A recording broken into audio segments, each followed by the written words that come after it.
comfort or encouragement. But when it comes to weighing the costs of your actions, ask away.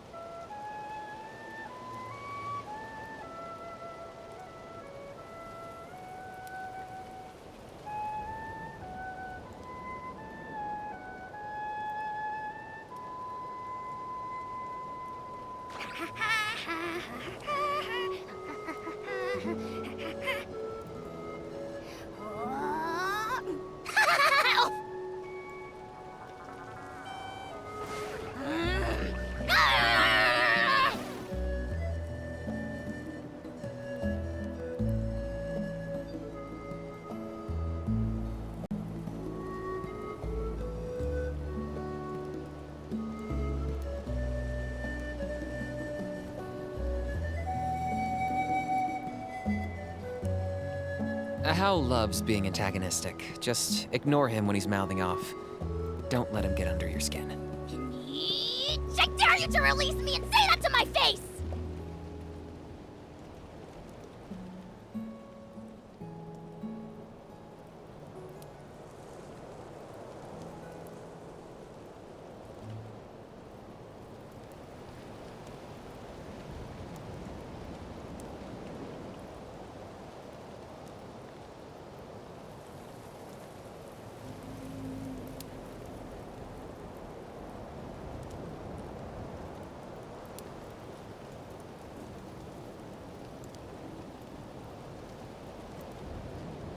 I'm not the friend to come to for words of comfort or encouragement. But when it comes to weighing the costs of your actions, ask away.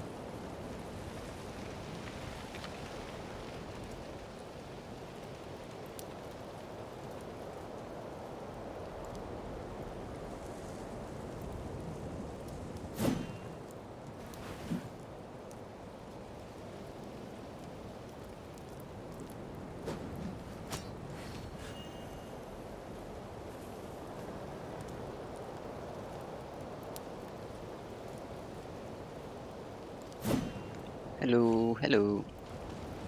Okay, so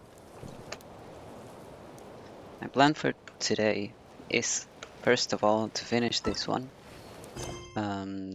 this quest, and then since I don't have and I haven't farmed this at all, I mean I think you have to actually have the artifacts for them to show up in the archive. Where would it be? Equipment? Yeah. Yeah. You have to complete the artifact set. Okay, so since I don't have them, I will be reading off the wiki. And then I'll be reading the Headless Coquitao, which I'm not sure which... Is it 3 stars? No, yeah, 3 stars.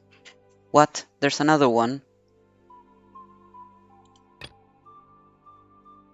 Okay, I need to Google where to find that. Okay, but I'll be reading the Headless Coquitao. Rangi Nui's End. Let me Google that real quick.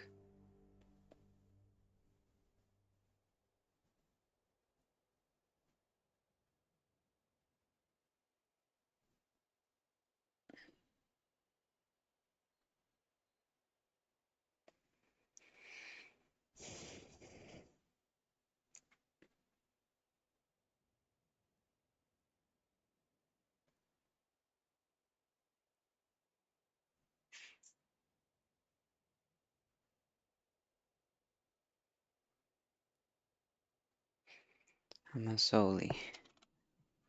Who is where? Oh, right there. In the Masters of the Night Wind.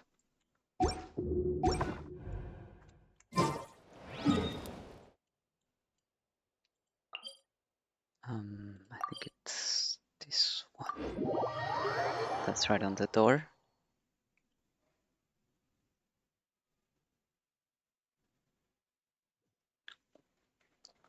Nope, it was the other one. Eh, I guess it's good enough. You can just jump down.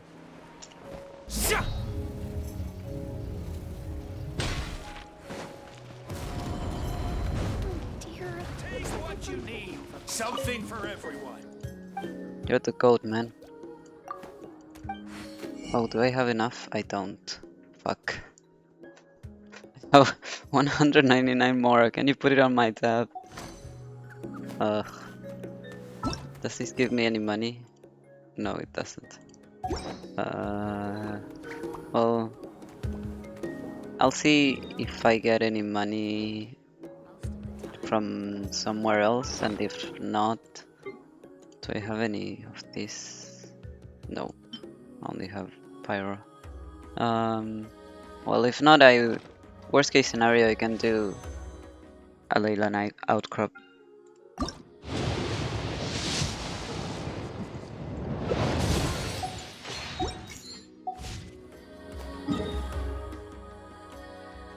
Yeah, I have 30 resin, so worst case scenario, I can do that.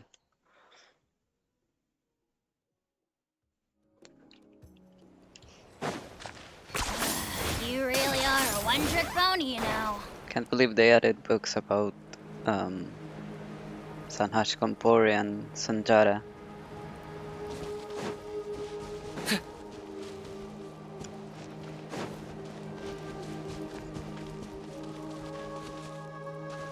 Well, you're not the woman that was here yesterday. Hey, valiant passerby, over there. Yes, you. Ah, you're so skinny. Have you been eating properly? Huh? Are you offering to treat me to a meal? Well, that's not what I meant.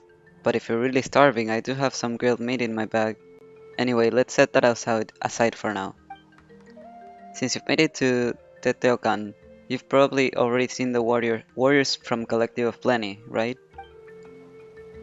Out of the goodness of my heart, let me give you a piece of advice. Never trust those guys who are obsessed with preaching about muscles. The fat that the Archon blessed us with is a precious gift. Giving up all the delicious food and losing your fat just to chase after some flashy muscles? That's the dumbest thing ever. Even the forest boars would pity you.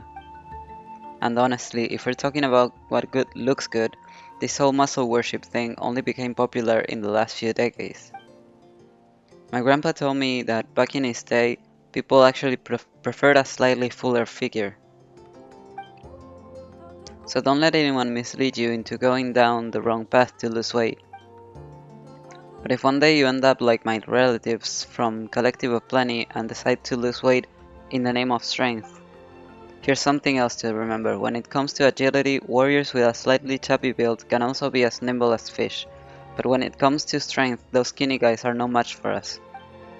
If you need proof, just look at the charts on this training ground. With my build, I can easily sprint through without breaking a single jar. I bet even the skinny ones couldn't pull that off with this level of agility, don't you think?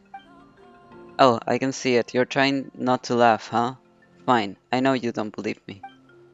Come on, give it a try. Run through this training ground as fast as you can, but be sure not to break any of the jars. Let's see how well you do, and whether you can beat my record. Okay.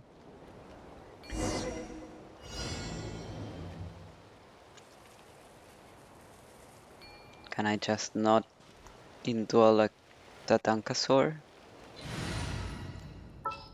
And simply... I know I'm losing time right now. Anyone need a coach?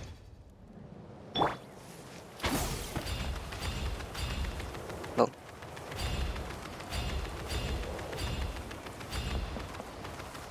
Charge! no! Yeah!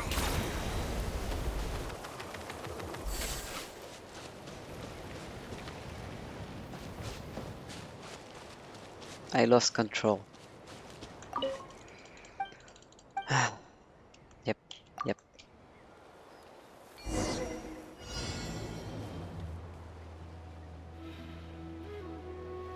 Faster, stronger. Charge! Whoa, where are you going?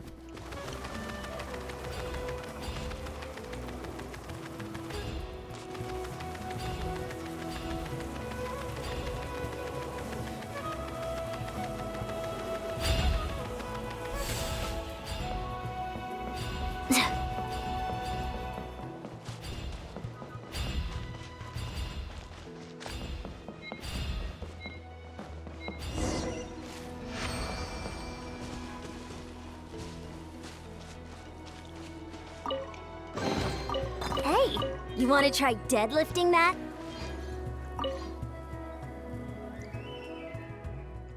Ilimani, you seem to have gained some weight again. Congrats.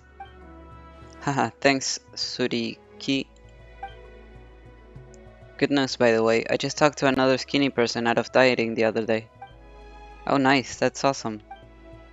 Hey, what about you? Been eating well these days? Yeah, been eating great. That's what I like to hear. Eat more, get nice and chubby. Oh, by the way, Ilimani, this person's jar smashing record is insane. Just a little short of my best.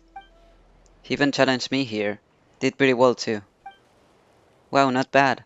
Didn't expect you to be so good. Almost beat the two of us. Honestly, if he gains a bit more weight, he might actually beat us. Yeah, totally possible. But honestly, you're still a bit too skinny. You've got room to bulk up. That said, I approve of you. I approve of you too. But seriously, you should eat more at every meal. No skipping meals, no dieting. We'd be so disappointed if you did.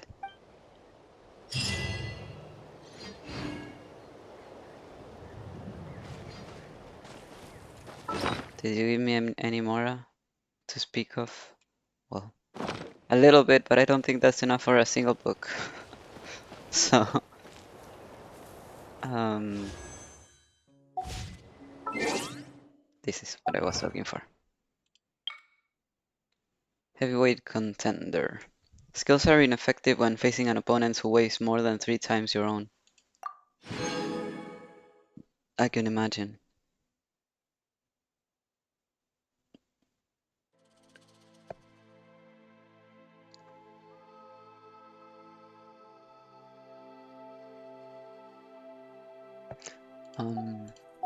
Give me a second. I need to do something before I forget.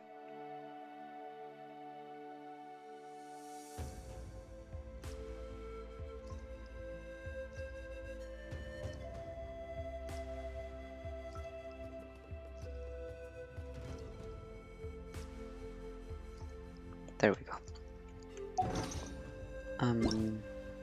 Let me clear this out.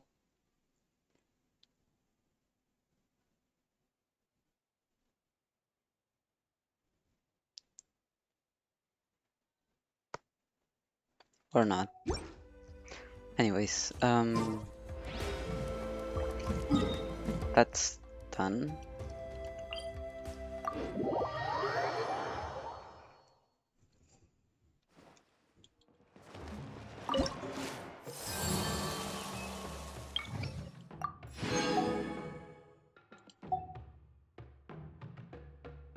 Okay, I got the most reputation experience as I can. I have to wait for Monday. There's no other way around it.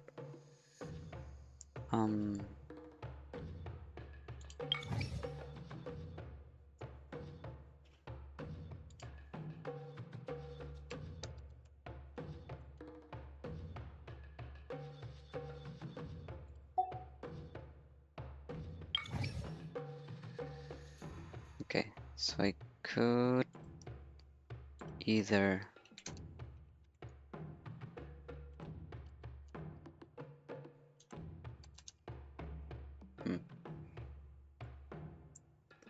the way I could do this with the least effort would be 2 of these and 2 of these. That would be the last effort. And then I will have C6 Traveler finally.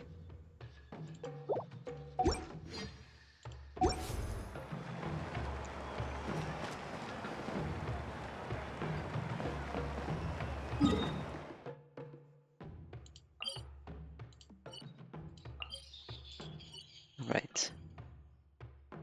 Oh, I can delete this now. I will end up doing this and this on my own time. I don't think it's important enough to showcase on stream.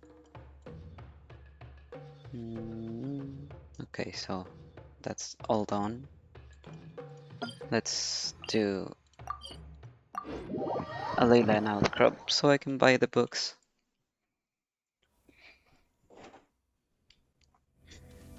I'm trying to level up Jansan, so I've been spending everything.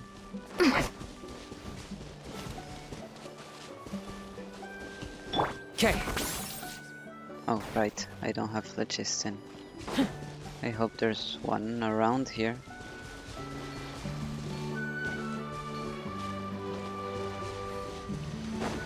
Anywhere?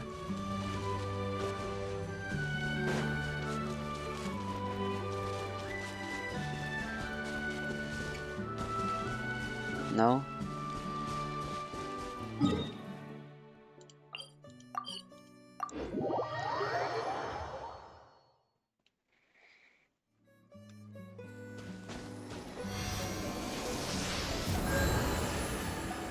There you go. That's better. 10 points for agility. Is this really necessary?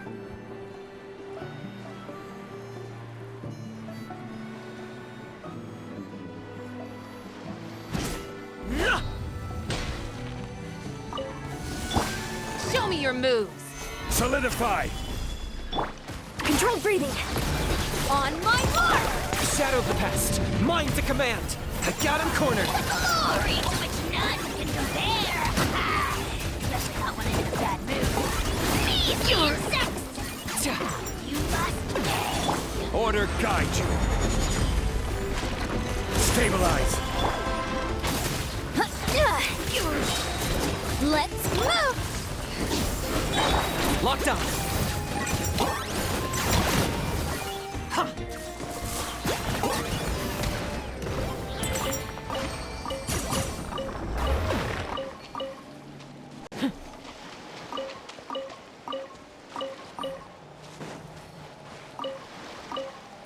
And I need to make the most of it.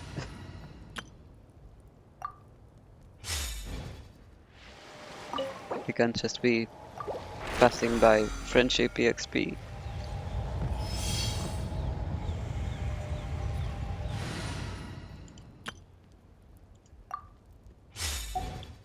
Okay. Oh, stop. Don't go to upgrade, Jansan. Let's go buy books. Whoa, whoa. I clicked somewhere else.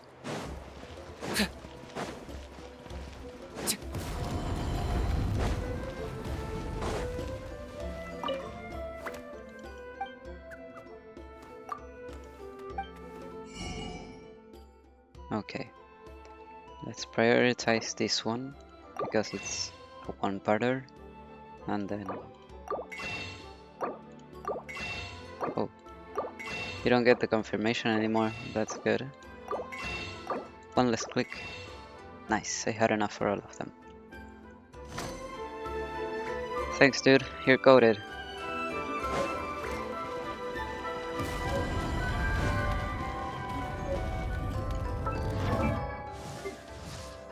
With what I have left over, let's freaking go. Not enough anymore. These are so hard to find, but I guess I'll collect them later. Oh, yeah, good.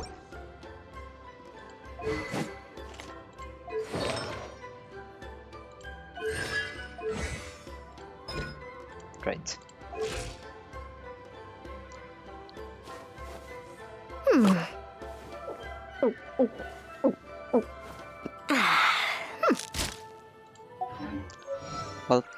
I think I'm gonna start with the books first, so I can stay in Genshin, and then go read the artifacts online.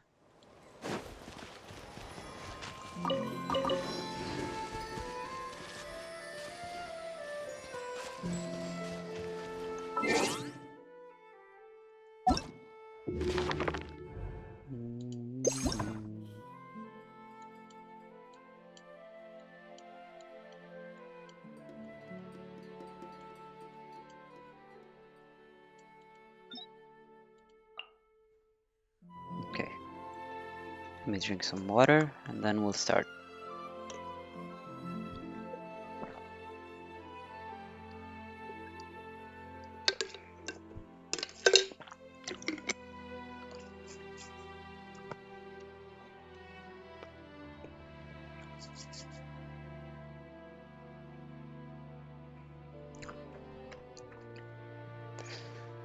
Okay, Volume 1. The weavers of the Masters of the Night Wind know every river of the Night's domain. They know how stories and poems emerge from the Black River of Mictlan. The predatory birds that fly by night are servants of she with the broken visage, who took from her master's hand moonlight condensed into 3 silver strands, and crossed the fog of night to arrive in the land of Spirit Flame, commanding blind weavers to craft them into vivid tapestries. These hang in human dwellings, sanctuaries, and places of war, making stories and legends known to humanity, and as the tapestries continue to lengthen, they become history. But as the wandering sage banished by all tribes, Ropal, the child of the sea, once said, "I embraced chaos, yet I know not if chaos embraces me."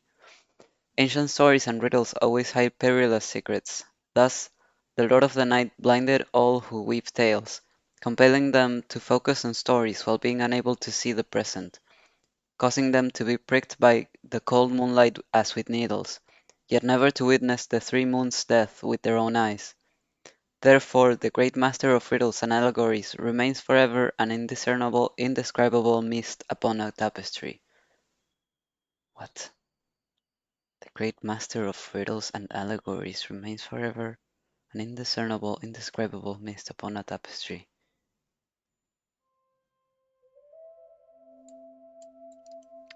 Monka. The tale of the that craftsman's. Okay, relax. The tale that Why do I keep trying to say the craftsman? That's clearly a C, not a T. The tale the craftsman wove next intertwined. Okay, I see. Okay. The tale the craftsman wove. The tale the craftsman wove next intertwined whispers from the Night Lord's broken visage. Legends speak of a warrior named Coquitao, one of the masters of the Night Wind's precursors, while whose not why whose soul's homeland lay beneath a distant midnight under a frigid sun. Bearing the stone club Makana, he wandered the earth, following a contract forged with gods dead and cold, his life steeped in war and chaos. It is said that on a night of wind and rain, he made a wordless pact with the deity of the dog days, thereby mortgaging his fate to the Kame twins from a plague-ridden land.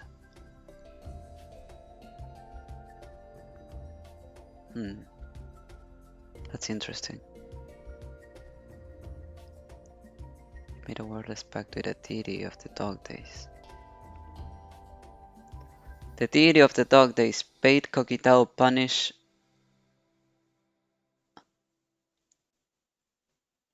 Bade. That's the first time I've seen this word, I'm sorry. I'm gonna try. The deity of the dog days bade Coquitao punish the deluded ones who had forgotten death, to bring down freezing smoke and dreams from the starry sky and distribute them to the people. Thus, Coquitao used Macana to bring forth death irreversible, guiding the masterless souls back to the deep black river of Mictlan, returning them to the Night Lord's slumber. Ever did Cogitao's fingers grip Macana as he trudged knee-deep in blood. Countless days and nights of struggle and slaughter at last pacified the madness that had torn through the starry skies. His companions followed behind him, one among them named Nagual. That's so close to what I named my little Tepetli sword. Um, a cunning shapeshifter. That's the legend I took his name from. That's crazy. I didn't think they would mention that. Wow. And I'm so glad I named him with a W now. It makes a very big difference in how it's spelled, but not how it's pronounced. Um, wow. That's crazy. That's the legend that I remember from my childhood. The shapeshifter. No, well, I mean, it's a species, not exactly a single entity, but well, the legend is a single entity.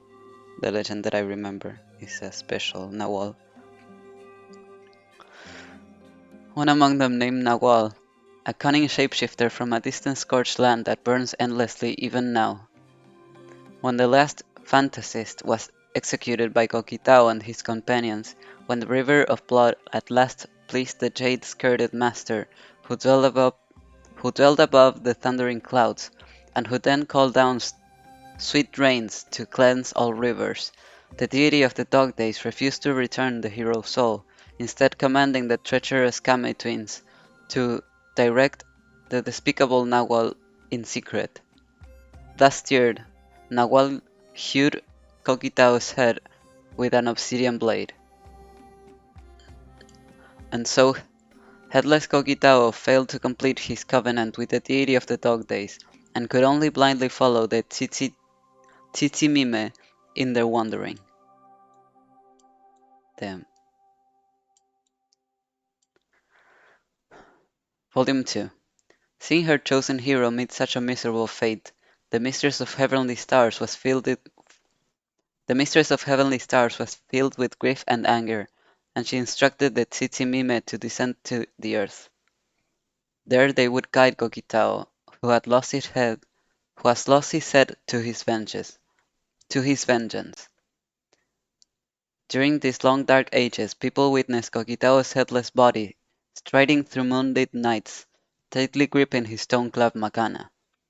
Some say he transformed into a black spirit leopard, silently passing through forest and plains, bringing nightmares and inspiration to priests deep in meditation. Thus did Coquitao wander through long nights uncounted, transforming into unnumbered forms, traversing lands awash with blood, winding through altars that once pleased the Lord of the Skies. But at last he found the despicable traitor Nagual in the land of scorched and burning soil, even as the latter rested at an oasis. At, at an oasis. At an oasis. This is so hard for me to say. Even as the latter rested at an oasis, sipping a poisonous serpent's blood and hallucinogenic Mexicali juices. Then headless Coquitao raised Macana on high and struck, the blow shattering the traitor's skull like the illusory Mexicali oracle. Then fell another blow, and another, as headless Coquitao and Macana blasted Nagual back to his burning hometown. But though his vengeance was complete, Coquitao's spirit was already one with the life of the earth, never to return. Not but eternal, burning, icy rage remained within that headless body, akin to the cold sun in the night skies over the land he called home. Long, long after, even after the deity who reigned over the dog days, the cunning twins, and the master with the jade skirt had all passed away, after the starlight-born Tsitsimime had begun to flicker, their light decaying, Coquitao's wrathful flame, the weaver's claim, has not yet gone out. His headless figure still wanders the silvered plains at night, prowling the deep forest choked in shadow. And they say many heroes have inherited Makana in times of tumult and trouble, the legendary tyrant Oshkan being one of them. He too ultimately met his end in raging fire, but that is another story. Okay, so my thoughts in general about this one. Um, Coquitao reminds me a little bit in vibes to Capitano. And now that I think about it, the names sound similar as well. Um, if you changed the first O for an A, it would share the vowels will be all the same and in the same order. If it was Caquitao, you can see how that sounds a lot very similar to Capitano. But um, yeah, the whole head thing reminds me of the fact that he wears a mask, and we have never seen his head in general. um, I mean, Ether has, I know, but I mean us, the player. And then the Tsitsimime, it seems like they're using them like I thought when I read about it the other day. Um, because the Tsitsimime are also deities. Uh, they're tied to the moon, the moonlight, the night in general. Um, so apparently, maybe that's how they call them here in Nadlan. But they're talking about the same people. I don't know if I would call them people, but the same entities, the Moon Sisters. I mean, they did say the Moon Sisters before, I think. No, they didn't say sisters, they just say 3 moons. But, you know, that was interesting. I don't think there was anything too crazy here, which is good. I will take it. Oh, this one is very short. Okay, let me take another sip of water.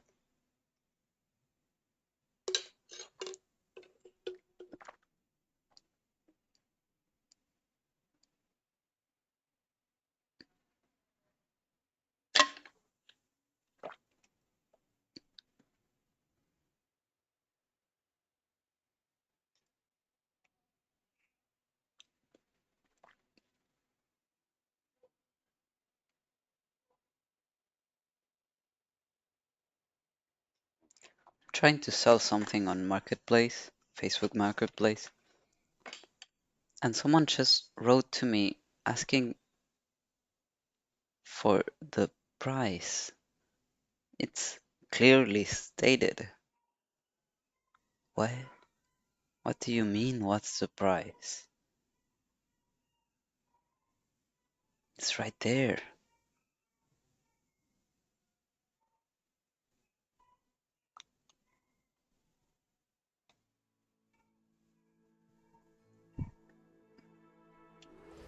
Okay.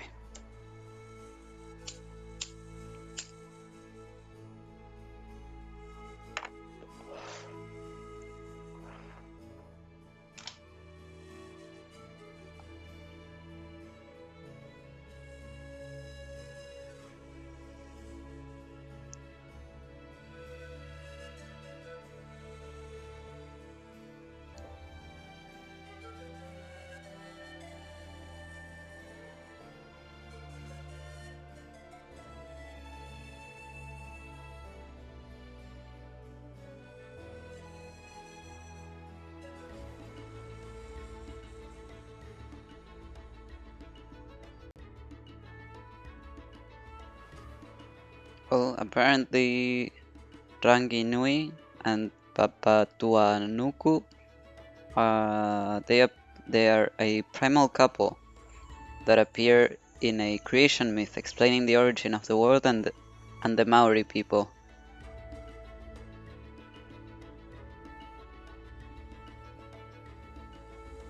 The titles in Wikipedia are very ominous. Union and separation, war in heaven and earth, yearning, name and epithets. Oh, Rangi means sky, and Rangi Nui means great sky.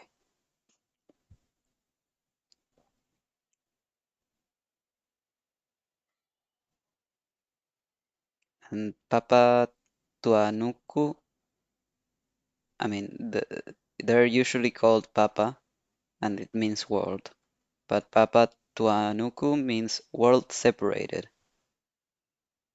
Earth or Mother Earth.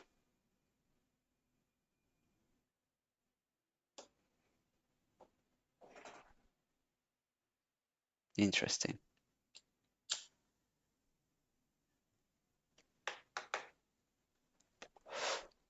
So Rangi Nui would be the sky, the heavens.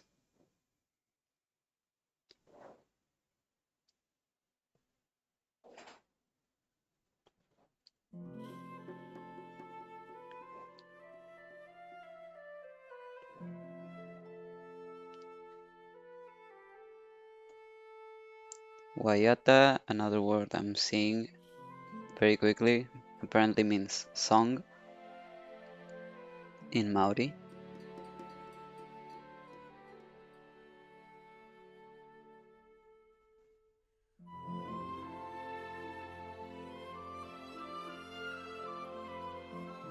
Nothing comes up with Te Pahau, but something comes up with Te Pahu, which is an actual place like in real life in New Zealand.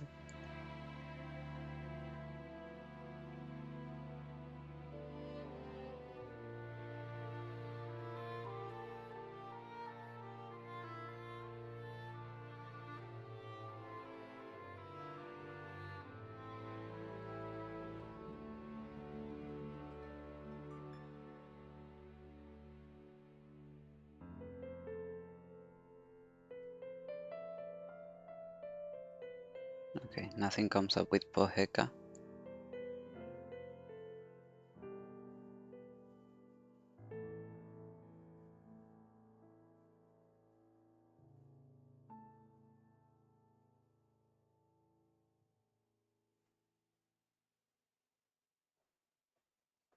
Well, Owaiti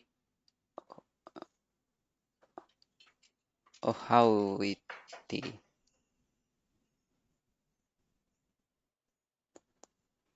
is also a place in New Zealand.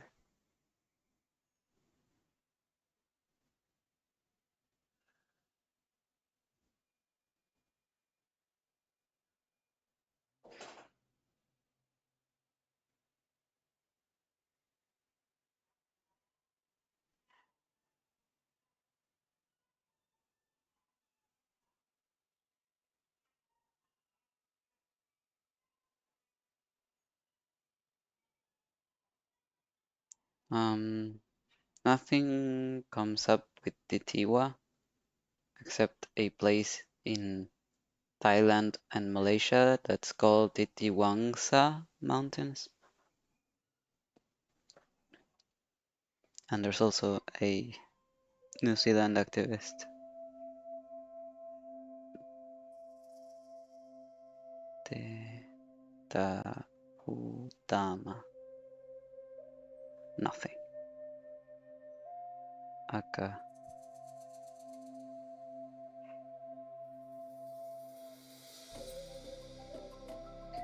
Aka Aka is another place in New Zealand. I'm starting to think all of these are places in New Zealand. Mahinini, nothing comes up. Urapi.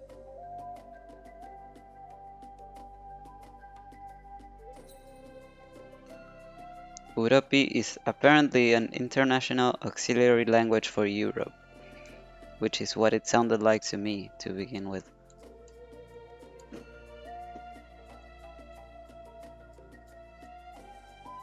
I'm just looking for words that start in with caps.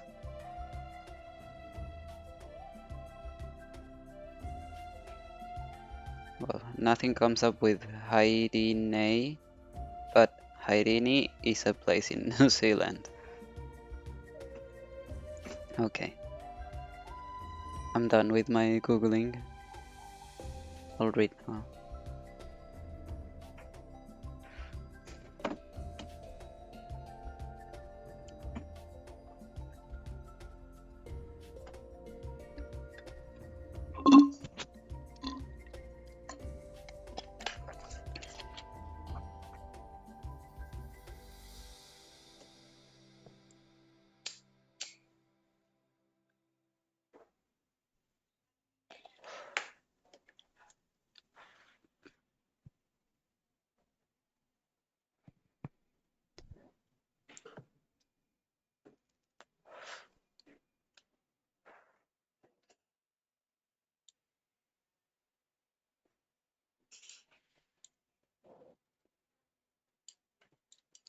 Okay.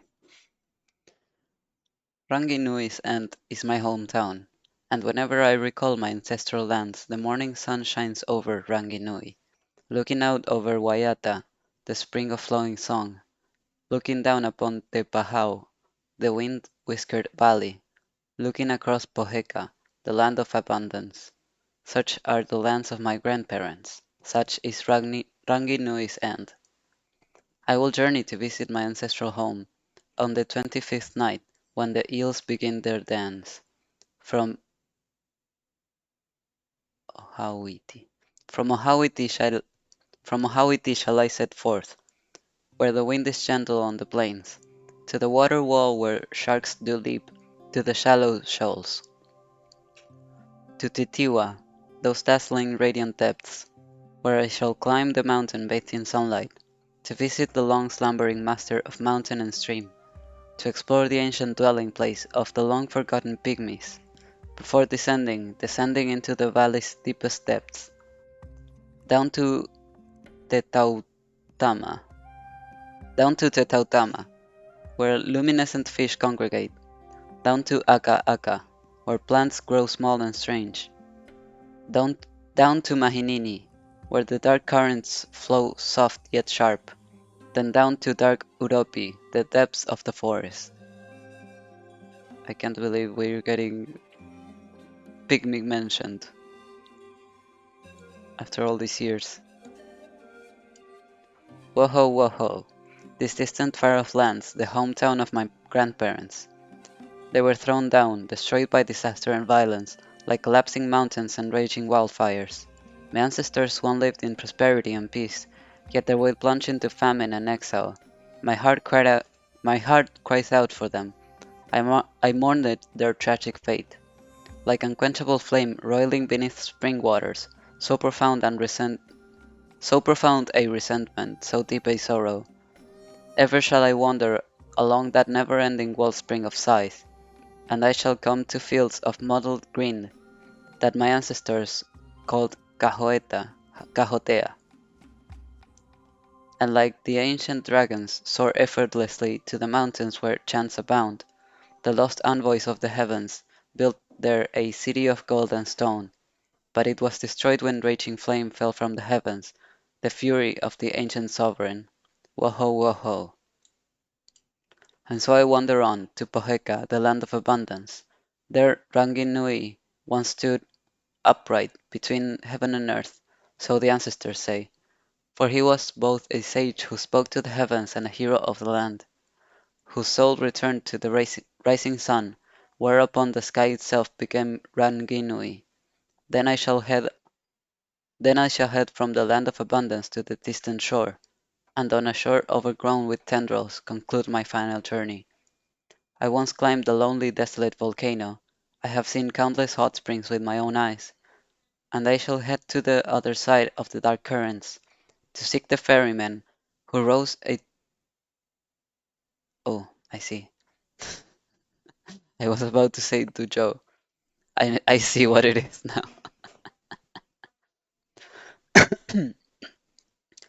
To seek the ferryman who rows a dugout canoe and wears a gold feathered crown. And when at last I see that circlet glimmering in gold, then I shall again reunite with my kin in the garden of Haidine. Yes, Haidine, the birthplace of the forgotten sovereign of humans.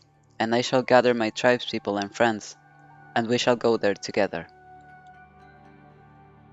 That was very confusing. It feels like there's allegories happening, but I feel like I need to go over them again to make sure. Okay, this isn't extremely long. I was so scared that one of these was going to be really fucking long, but they aren't. So, thank Jesus.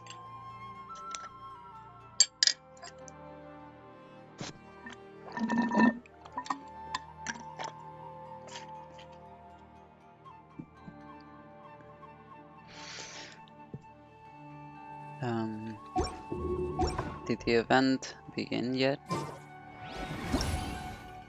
Yep. Okay. I just wanted to make sure that it wasn't in the next hour, and that it was indeed now. Okay, so we're gonna read this real quick and then start the event. Yes, that's what we're gonna do. This tapestry is said to have been woven by Kompore, a hero of the Masters of the Nightwind. Its contents are brief and bizarre, often dismissed as a joke by the elder shamans. And just like the countless jests this cunning hero told throughout his life, this one's colors carry a hint of moonlit darkness. Some say it was due to the threads he used, while others claim he ground obsidian and black-colored mussel shells into a powder to achieve this touch of divinity. Long, long ago, there was a cunning rogue amongst the Masters of the Nightwind named Kompore. He was skilled in deception and theft, gaining an advantage by both cunning and force, and thus was notorious within the tribe, but he had an honest brother named Sanhaj. In that ancient time, the Lord of the Crossroads still walked among mortals, bestowing the grace of sleep or death upon the six tribespeople, guiding them along the path to the netherworld and merging their souls into the great Black River. He was master of the Night Realm, both Papa Witch Doctor and Mama Dream Realm. Legends speak of him building a small brewery at the end of the Great Black River, where he could reveal the fate of any person in dreams by drinking the mushroom wine brewed there. If I had this ability, would I not become like the prophets of our tribe, able to predict fate and uncover the truth that lies beneath this world? The rogue's eyes roved about, and he thought to himself again. And if that were the case, how much profit could secret knowledge and forbidden dreams bring me? What could I use such treasures to negotiate for? The cunning Kompore rubbed his palms, and thus began his crafty scheme. To trick the Lord of the Crossroads out of this miraculous mushroom wine, Kompore brought his honest brother Sanhaj and said to him, "My brother, your kindness is renowned throughout the tribe. I know you have a pure heart, always speaking honest words and doing earnest deeds, so I ask you to keep our upcoming plans in strict confidence, with true heart and kinship." Sanhaj, unaware of his brother's sinister plan, nodded and agreed. "All right then, I'll tell you my plan, but you must cooperate with me and not reveal it to anyone." So Kompore began to slowly unveil his wicked scheme. "I want you to visit the Lord of the Crossroads, claim that I am on the brink of death, and say that you hope to obtain Papa Witch Doctor's medicine to cure my illness. While that is happening, I will infiltrate his hut and steal his mushroom wine. With it, we can grant more wisdom to a tribe and eliminate more of its troubles. Think it over, would you, dear brother? Just imagine how much our tribe would gain from obtaining that wine, not to mention how much we'd both benefit. The younger brother had wanted to refuse, but having rashly agreed to his brother's first request, he could only consent to Kompore's sinister plot. Of course, this is merely Kompore's own account. Why did he cast himself as a villain who betrayed his brother? And is this story truly or falsely told? Yet, since he has become a tribal hero, very few dare to investigate further. Although Sanhash had agreed to his brother's treacherous plan, his honest heart was filled with anguish and doubt over deceiving the Lord of the Crossroads. Thus, in his troubled dreams, Sanhash reveals his brother's scheme. Mama Dream Realm stretched out her hands as black as night, embracing the honest Sanhash and kissing his brow. In the dark silent dream, she had already forgiven Sanhash's crimes. Indeed, as a reward for his honesty, she poured the mysterious mushroom wine into an obsidian cup and handed it to him. However, at this moment, Kompore burst into his brother's tent and threw a rough hemp rope around his sleeping brother's neck. Long had he known that his brother would reveal his plan to the Lord of the Crossroads, and so, before the Master of Dreams could even issue a warning, Sanhash met his end at the hands of his own brother. The obsidian cup filled with mushroom wine slipped from his grasp, staining his chest, and the blood-soaked hemp rope tightly wound around his neck. This grave crime enraged the Lord of the Crossroads, who grieved Sanhash's death. He immediately laid a curse upon the cunning Kompore. His unhappy brother Sanhash would be resurrected within him, and would prophesy the fullness of his fate. From that moment on, all those he had deceived and murdered would be forever etched in his memory, and every lie he had ever told, his brother would repeat 1,000 times over in his ear. Thus did Kompore gain the boon from drinking the mushroom wine, yet stain himself with an inedible sin and curse. So it, so it was that Kompore gained a new name, Sanhash Kompore. Only much later, when Tainok mustered heroes for a final stand against the wild, pitch-black torrent, did he finally find a way to redeem himself. But that is another story. Haha, likewise, since many tribespeople have witnessed Sanhaj Kompore's scheming smile in the pitch-dark night, even after that decisive day of battle, the story must surely be yet another of Sanhaj Kompore's jokes or riddles. Fucking Sanhaj, you mysterious bastard. The kind of person I can't believe a single word from, although I wish I could.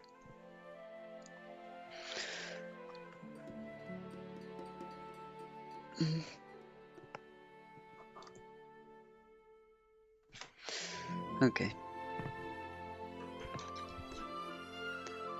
Let's go for this one. Sundjatta's first foray. Oh, my brothers, my children, listen well. Listen well to my name, Cheli Mamudo of the Children of Echoes. A singer am I of our tribe, a herald of epic tales. From Bilali, that first singer of sagas, does my line begin. And Keitan Koyate and Bintu Koyate are my forebears. Bilali it was who once followed a wandering sage to learn ancient verses, and the Koyates wove the ancient texts into carpets and felt tents. My mind comprehends the dragon lords and barbarian knights of benighted ages. My tongue can engage the most verbose monetu in verse. My stories illuminate many truths, my words purify more falsehoods. For stories cleanse untruths, and become history, clear as crystal mirror. Such mirrors gleam with rainbow light from ancient days, but darkness too is dazzling, like glimmer in the unfathomable eyes of the dead. History teaches the survivors, but stories are rooted in those who have passed. As surely as gems of the future must spring from the veins of the past. So come, hear me sing, hear me tell of this hero. Listen as I chant the soul song of the children of the wild bull, the children of the rhinoceros. I shall tell you of Magan Sanchara, his deeds and his fate. I shall speak of Mali Chada's burdens and passion. I shall sing praise of Sogolon Chada's illustrious reputation, and of Nare Magan Chada's Magan Chada's final battle against the great enemy. Oh, which hero has ever possessed so many titles? Neither the neither the darkest magic nor the foulest. Dio. Again. Neither the darkest magic nor the foulest wraith could hurt him. My brothers, my progeny, proud children of echoes, listen and I shall tell you of 100,000 barbarian knight kings now forgotten. Hearken as I tell you of their defeat at Sanchara's hands, and how once conquered they fought by his side. Let me speak of how foes became friends, how savagery may yet birth goodwill. Let me tell of how the pitch dark armies came forth like a mountain, and how they dissolved before Sanchara's might. For this is a tale of great deeds once unrecorded, sacrifices misunderstood.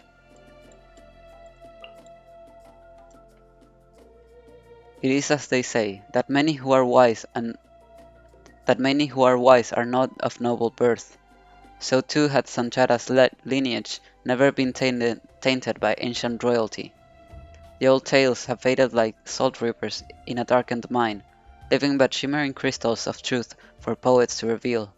So it is with Sanchara, and many are the account of his rebirth. Close friends may desire to embellish, and amongst enemies one shall find a lack of praise. But what were the names of his parents? Which tribe were they from?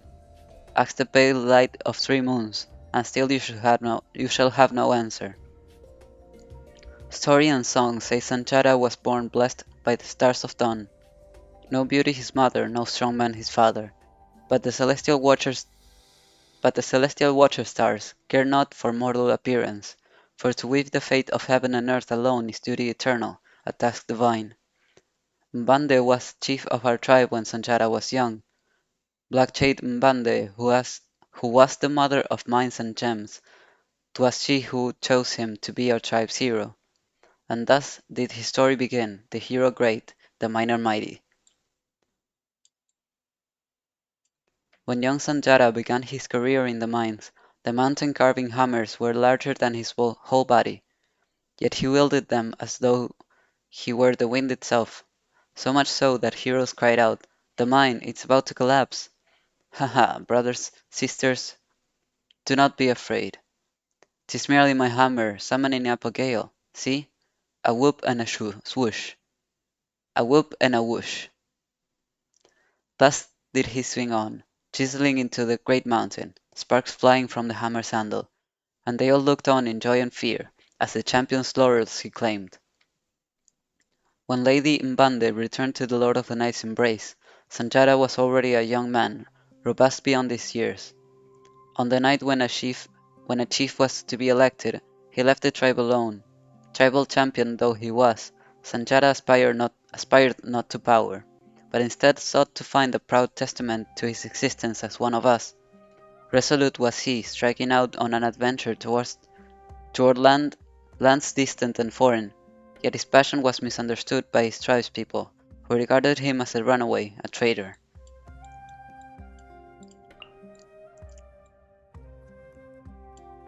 Sanchara, who had lost his good name by voluntarily embarking on an adventurous journey, headed to the distant lava lake, letting the scorching waves burn his body. This burning lake was now cooled, and dragons play havoc there no more. But in those days it was the abode ruled by the evil dragon Lukwata, one of the few survivors of the ancient dragon race, who with malice in its heart, sought ever to restore ancient draconic tyranny. The ancient war, which had rocked both heaven and earth, had destroyed his tribe, but it hid in a dark rocky cave, thus evading the utter devastation. without servants to wait upon it. Luquata had grown decrepit, eyes scorched blind by sulphur's breath, mind becoming dull and frenzied. Inextricably trapped in a delirious dream of battle against heavenly envoys, clinging to life, and aware of the human epoch that had come upon Natlan. So when a tiny slave came to his hideout and issued a challenge, the ancient dragon arose in fury, coughing and retching, hurling curses unceasingly, along with which spewed flames and sulphur from its maw. You insolent wretch, you dare disturb my royal slumber? Sundjatta saw that the vile dragon of legend had long become doddering and deranged, that it wouldn't claim a sovereign's title while forgetting its race. So he burst into laughter, hoisting his massive hammer, and mocked the enfeebled drake. I am merely a nameless miner, not some contemptible, yeah, not some contemptible knave. Just as you are, just as you are no king, merely a tottering lizard. Rage surged in Luquata's throat upon hearing those words, and with more wild retching, it spat forth filthy, scorching lava, billowing forth plumes of pitch-black smoke, at which Sundjatta did not even frown, instead swinging his heavy hammer down on the old drake. Old and infirm was Luquata, yet when enraged it remained terrifyingly formidable, and as the great heat of the magma scorched Sundjatta's hair and eyebrows, the dragon's fierce venom again seeped into flesh and viscera, the unbearable agony burning deep, and his massive yellowed fangs left festering wounds, while sharpened claws tore open out scars. Yet on and on Sundjatta swung, tremendous pain, enduring tremendous pain, until the dragon's craggy head split open, until the hammer storm blew the black smoke, blew the black, blew the, blew the black smoke away. And when the elder dragon's soul had been scattered to the winds, and the magma lake had cooled by half, Sundjatta lay down, contented. Truly now did he deserve a hero's name. Crazy. Crazy stuff. My man, you're insane.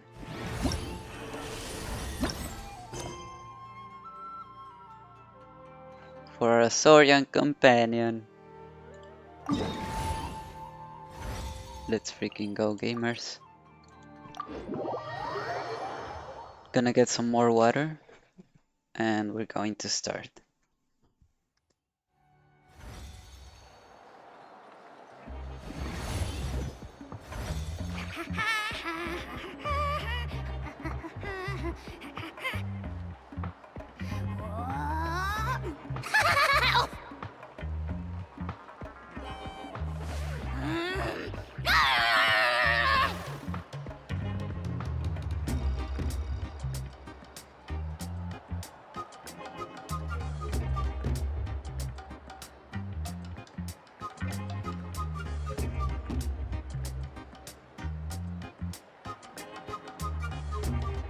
Here's how I allocate my energy on a job.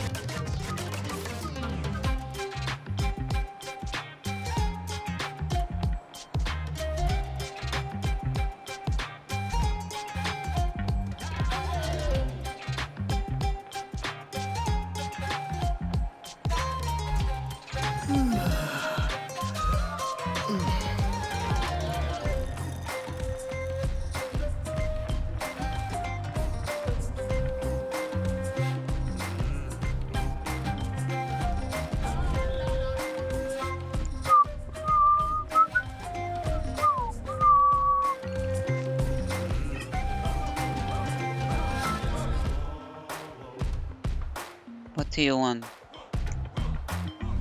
I just offered you pets, and you didn't want them, so why are you meowing?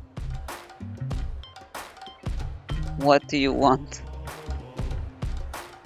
What? Come here.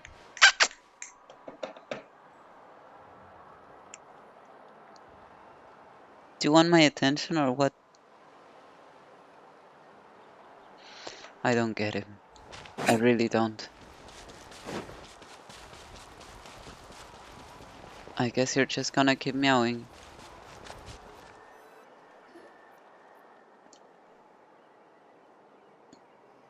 Huh?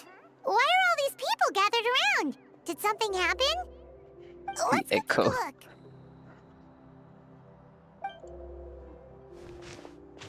How's it looking, Doc? Is there any hope for him? Chill, bro. I'm thinking. This dude's Milray, right? What a little champ. Barely made a noise, despite all the pain he must be in. Did he fight in the war? We're already starting with the whole... Chill, bro. This dude. Little champ. That's right. I see why We Kakuku never speaks the way he normally send does. such a young Tepetlosaur into battle, but we couldn't stop him. Developed a real knack for sneaking past us and running off to the front line to fight the Abyss. He's a smart one, that's for sure. Might not be the strongest, but he ran rings around those abyssal monsters. We even awarded him a Warrior's Medal after the war ended. But then he took a turn for the worse a few days ago. He's been having fainting spells ever since. Oh no. Poor little guy. Already a battle-worn veteran, yet still so young. Mm-mm. Hey, Katina, what's going on here? Traveler, Paimon, long time no see. So basically, there's this young Tepetlosaur in our tribe called Milray. We're not sure what's wrong with him, but he's been getting weaker and weaker by the day. Ifa's taking a look at him. Nyan, who he grew up with, is here too. We're all really worried about him. When my daughter got lost in the mountains, it was Milray who helped bring her back. To think that he made it through the war, but now that peace has finally come. Steady there, bro. We'll find a way. What do you mean, and you are? We know who he is. Ah, you're that Cuckoo-thesaurus from the vet clinic. What do you mean, Cuckoo-thesaurus? Huh? What are you on about? No way, bro. So this Ifa you just mentioned is actually...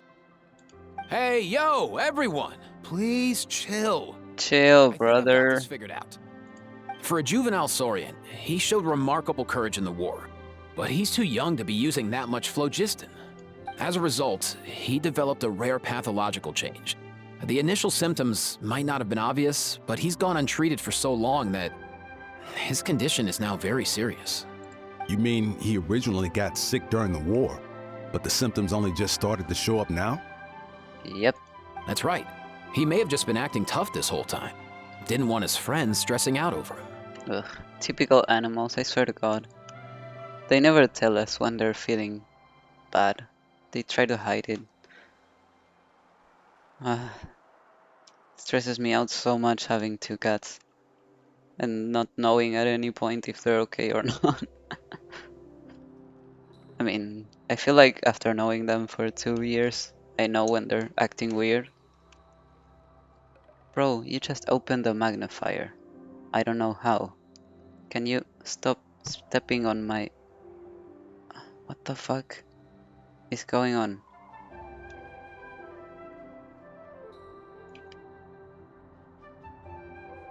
What? What did you do? Oh my god.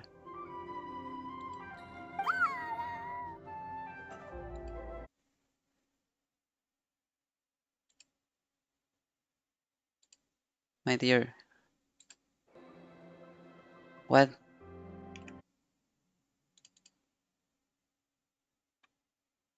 Huh? Give me a minute.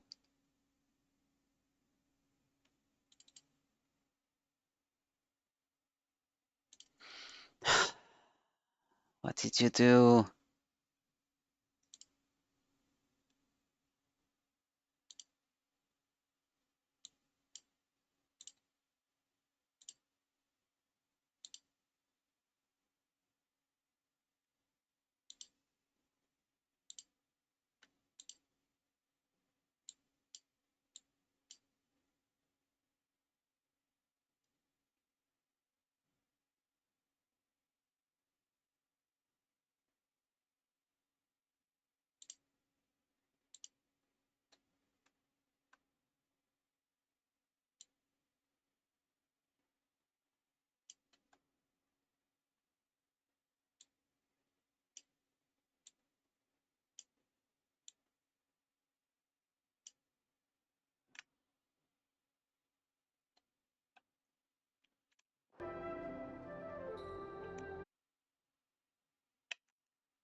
don't know if it's showing right now.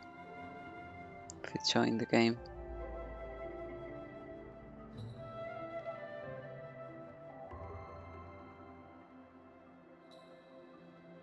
Okay, it is. Okay, I'll try to get through this part and then fix it again. Ifa, there must be something you can do, right? Please help him. Something this rare? I don't have anything on hand that can treat it. Good news is that I read about a similar case back when I was still studying. The scroll mentioned 2 essential ingredients. First up, an herbaceous perennial known as an ocean zephyr. Though they can grow practically anywhere, they're Second, honestly, I couldn't figure it out back then either. The name recorded was Sacred Flame Crystal, but there wasn't much else to go on beyond that. Sacred Flame? Like the one burning in the stadium? When Mualani and I took part in the pilgrimage of the Return of the Sacred Flame, we collected loads of contending sparks during the team stage. Apparently, they're sparks from the Sacred Flame itself. They even make you feel all warm and fuzzy while you carry them. Do you think these crystals might be something similar? From the name, I'd say we're looking for a rarer, purer form of Sacred Flame. You sure there's even such a thing? We've been in that land for ages now, but we've never come across anything like that. So it would seem, as it happens. Huh? For real, Uncle Pakal? It's a coincidence that I've even heard of it. Apparently, the people of Natland knew how to make a special kind of sacred flame crystal way back when. I'm not sure exactly how they did it, but the other chiefs might know something. I'll go ask them. Thank you, Ifa. Your diagnosis was a huge help. Mind if I keep you a little longer? Sure thing, dude. I'll stick around until we've got some results. Great. In that case, let's go our separate ways for now. Milray needs some proper rest, and he's not going to get that with so many people gathered around. I'll let you all know as soon as there's any news. Fingers crossed, he'll soon be on the mend.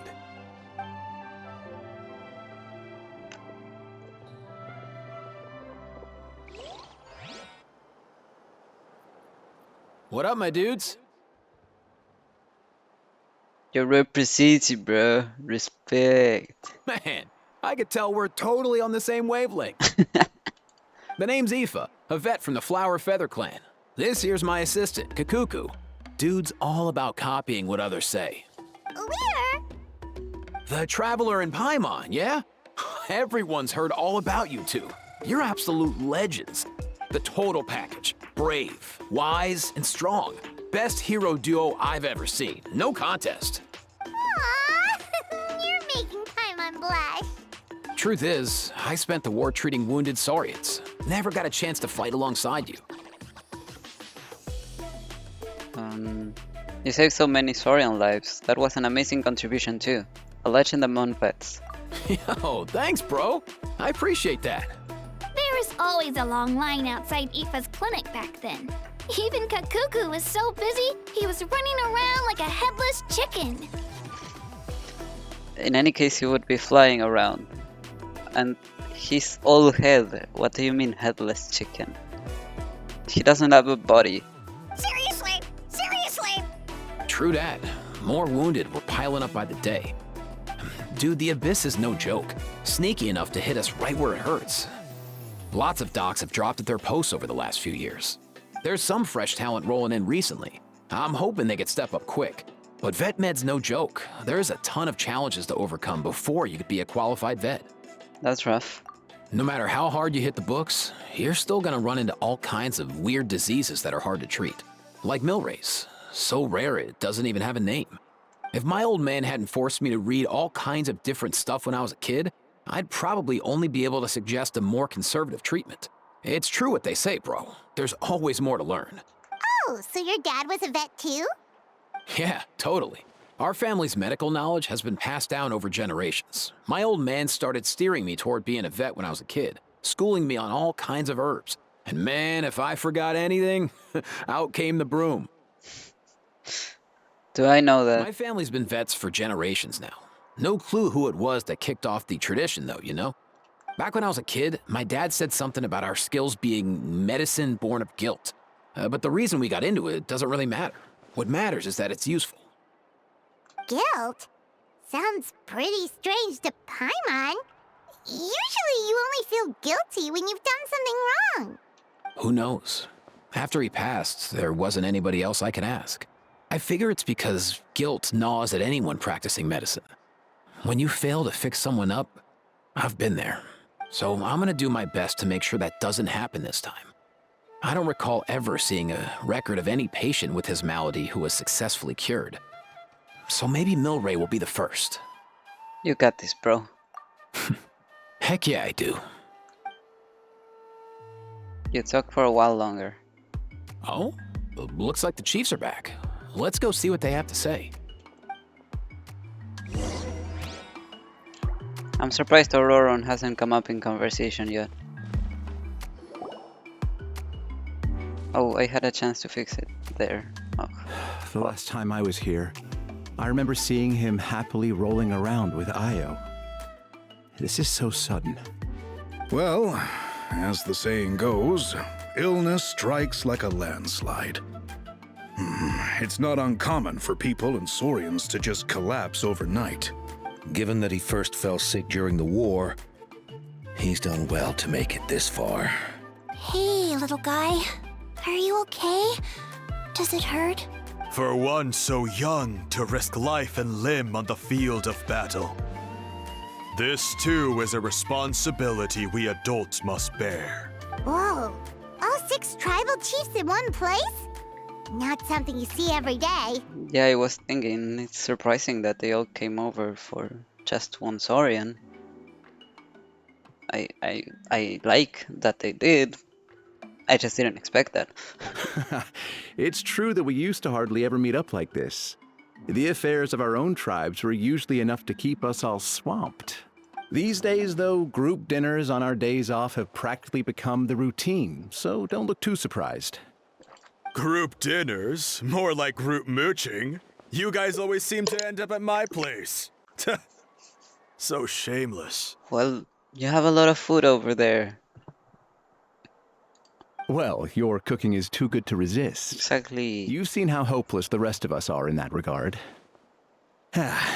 Anyway, let's get down to business. Ifa, we've been informed about the situation. Once again, it's a good thing you were here to help out. Milray and the other Tepetlosaurs have helped transport goods for the Flower Feather clan in the past. We won't just stand by and watch while he suffers. I just happened to come across a record of a case like his back home, but I don't know anything about this sacred flame crystal. I haven't heard of it either. Can the sacred flame even take other forms? It can, indeed. While I've never seen this happen in the flesh, I have read references to it in woven scrolls. In ancient Natlan, besides the pilgrimage of the return of the sacred flame, there is said to have been another way to produce sacred flame, known as the Bloomflower Trials. It was a combat exercise, held jointly by the 6 tribes, that was even more intense than the pilgrimage. So they occasionally yielded an even purer form of sacred flame. Yep. When they said chiefs, I was like, well, bring Biram here.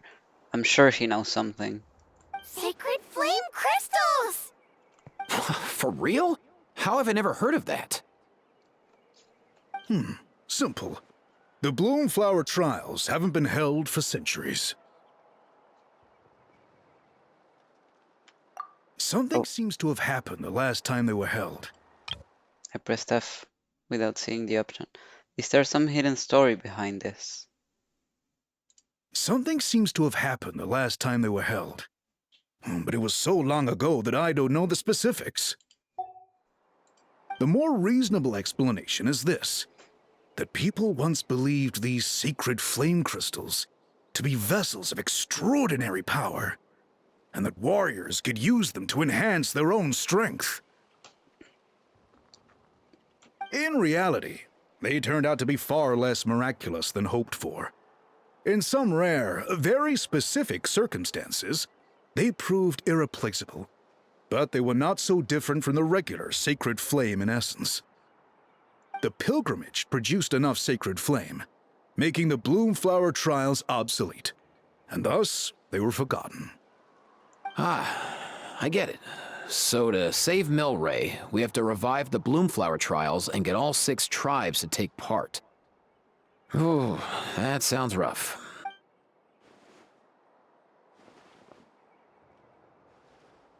I'd say we'd be better off not treating it like some kind of hassle. All 6 tribes need to take part, sure, but not everyone has to show up. We can keep it voluntary, so warriors who happen to have time can sign up and fight it out of their own accord. Since the war ended, the pilgrimage has become more like a tournament for our warriors to compete in and keep themselves in shape. So why not let them hone their skills on a fresh new stage? We should never drop our guard completely, even in times of peace. But like that, it seems high time we restarted the Bloomflower trials. I'm with you on that. Nothing gets the blood pumping like a contest to see which tribe's the strongest, huh? No objections on my part. I'll go discuss this with the others. I'm sure there will be plenty of warriors who'll be itching to take part. I can't speak for everyone else, but I can guarantee that Mualani will be there. There's nothing she loves more than a lively occasion.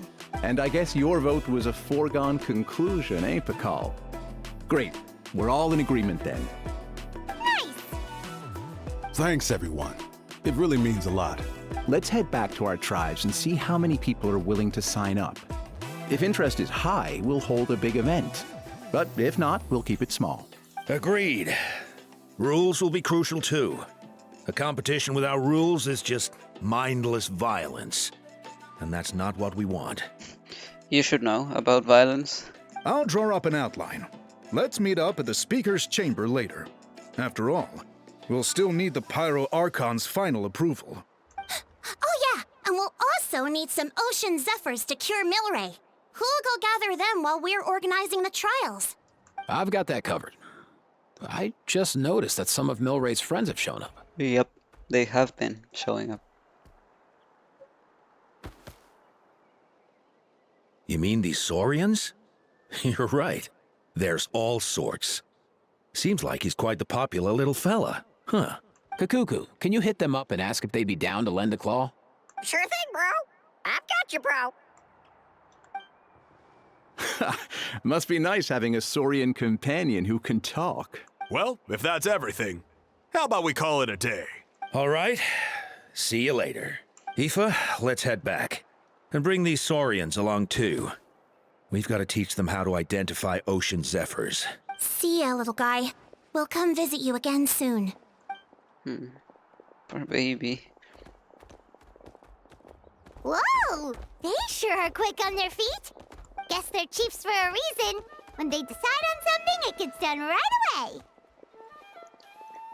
More the let's sleep on it type, are we, Paimon? But that's what you're here for, right? Whenever Paimon puts things off, even for just a while, you'll handle them straight away. Oh, wow. No way, bro. No way, bro. Even Kakuku's done with this conversation. I'll go spread the word. Kachina, you gonna sign up? Of course. In that case, let's head over together. Traveler, Paimon, see you at the Speaker's Chamber in a bit.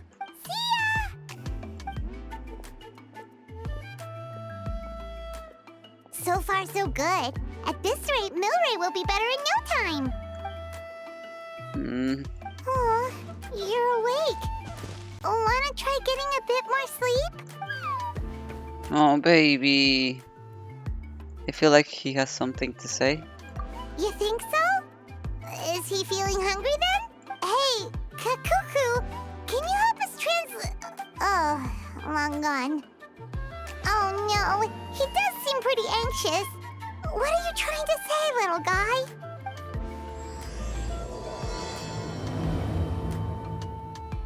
Bro, they should have left some food around in case he woke up. Seems like the Bloomflower trials are set to take place, which means... But why does Milray look so anxious? Has his condition gotten worse? Milray, speak to me. Roar, cough, cough. Everything okay, Milray? Do you wanna eat something? Why don't I go pick you some fruit? Thanks for looking after me, Nyan. I'll be fine. Hello, Milray. Nyan. I'm a big guy. Oh, who are you? Haven't seen you around here before. Have you come to visit Milray too? Yeah, I just wanted to tell you that you have nothing to worry about, okay? Those nice humans have found a way to cure you. It won't be long before they've gathered enough ocean zephyrs and sacred flame crystals, so hang in there, you'll be on the mend soon. Sacred flame crystals.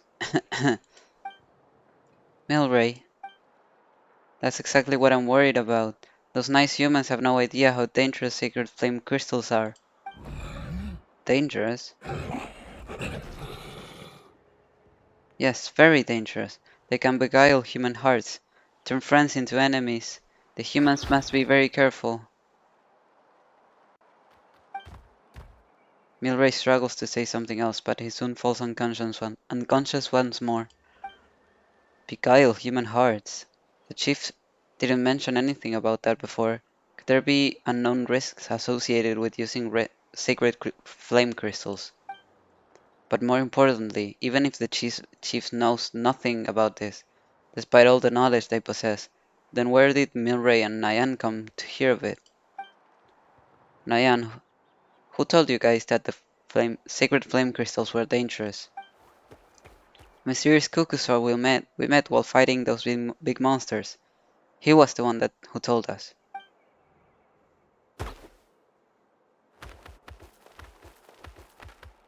Still remember how our friends were all running around in a panic the first time Milray passed out. Not this disease, not again. We'll need to find ocean zephyrs and sacred flame crystals. But sacred flame crystals can beguile human hearts, turn friends into enemies. What should I do?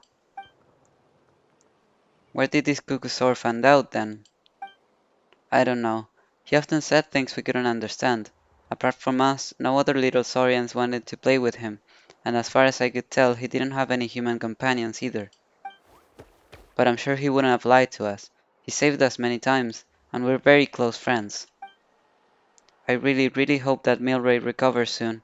But if sacred flame crystals genuinely are that dangerous, I don't think that's the way he would want to be saved. Don't worry, I'm here to help. I'll remind the humans to be careful. In the meantime, you take good care of Milray, alright? Just make sure he doesn't worry too much and gets lots of rest. You do that for him? Thank you so much. This is becoming more mysterious by the minute. With Mawika and the 6 chiefs present, I'm sure everything will be alright, but still, I'd better find a chance to talk to Mawika about it. Huh. I'm curious. At first, I thought that it might have been an abyssal creature taking form of a Saurian. But apparently they knew him from before, so maybe it's not. You better get well soon, Milray. There are still so many things I want to say to you.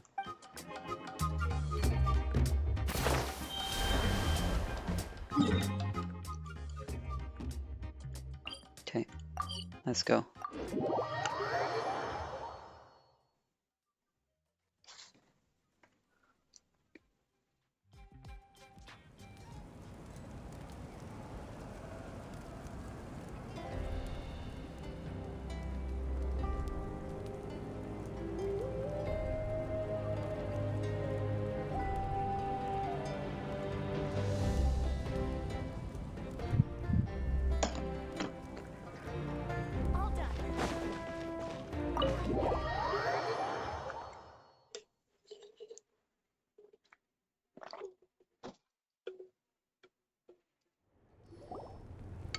I've read through your proposal, and it sounds like a great idea.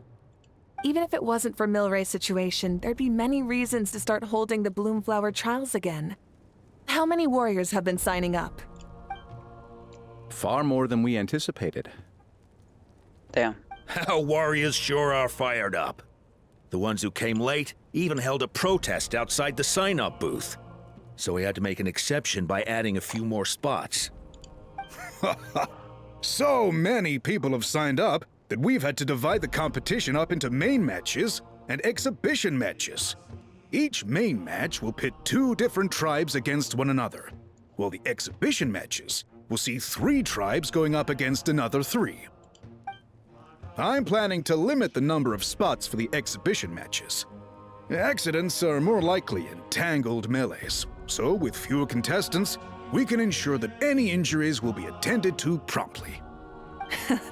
Well, you've clearly thought this through with care. You have my approval. And don't worry, I'll find a way to fund it. Thank you, Archon. Oh, where will the trials be held? I'll stop by later to see how things are going. But I won't be taking part. Wouldn't want to spoil everyone else's fun.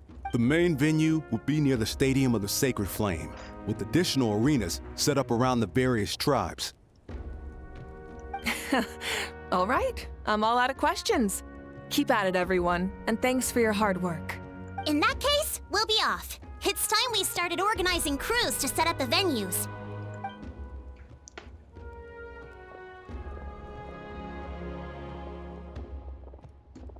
Traveler, Paimon.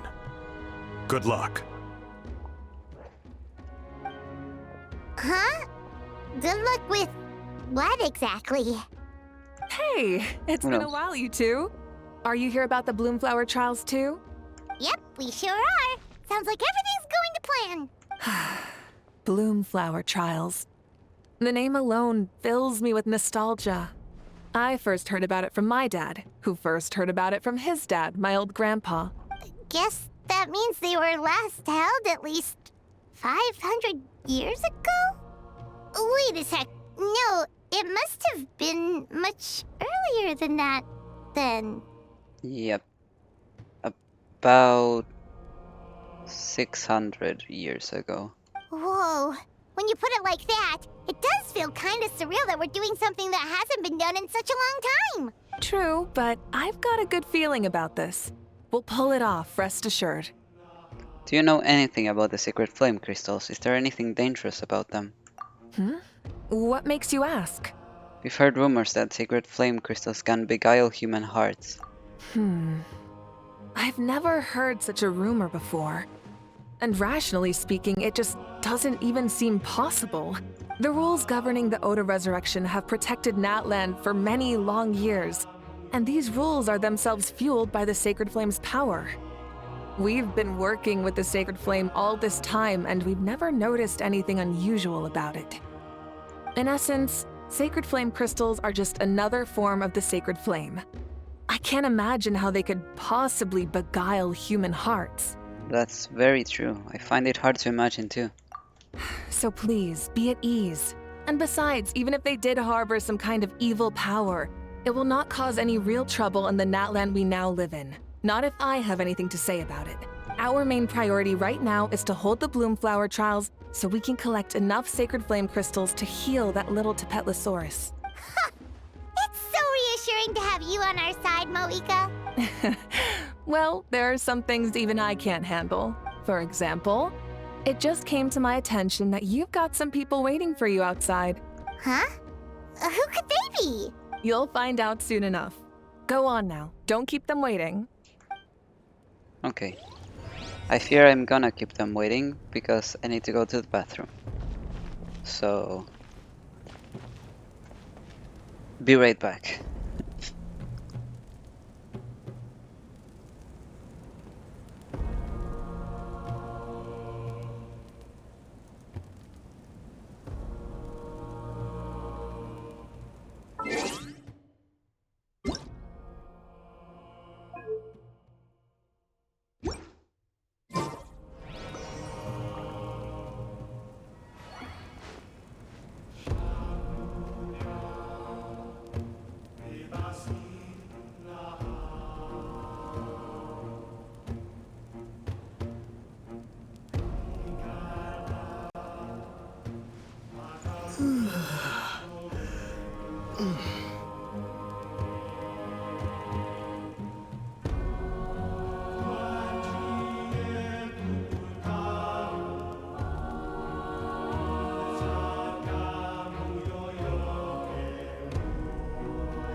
Okay.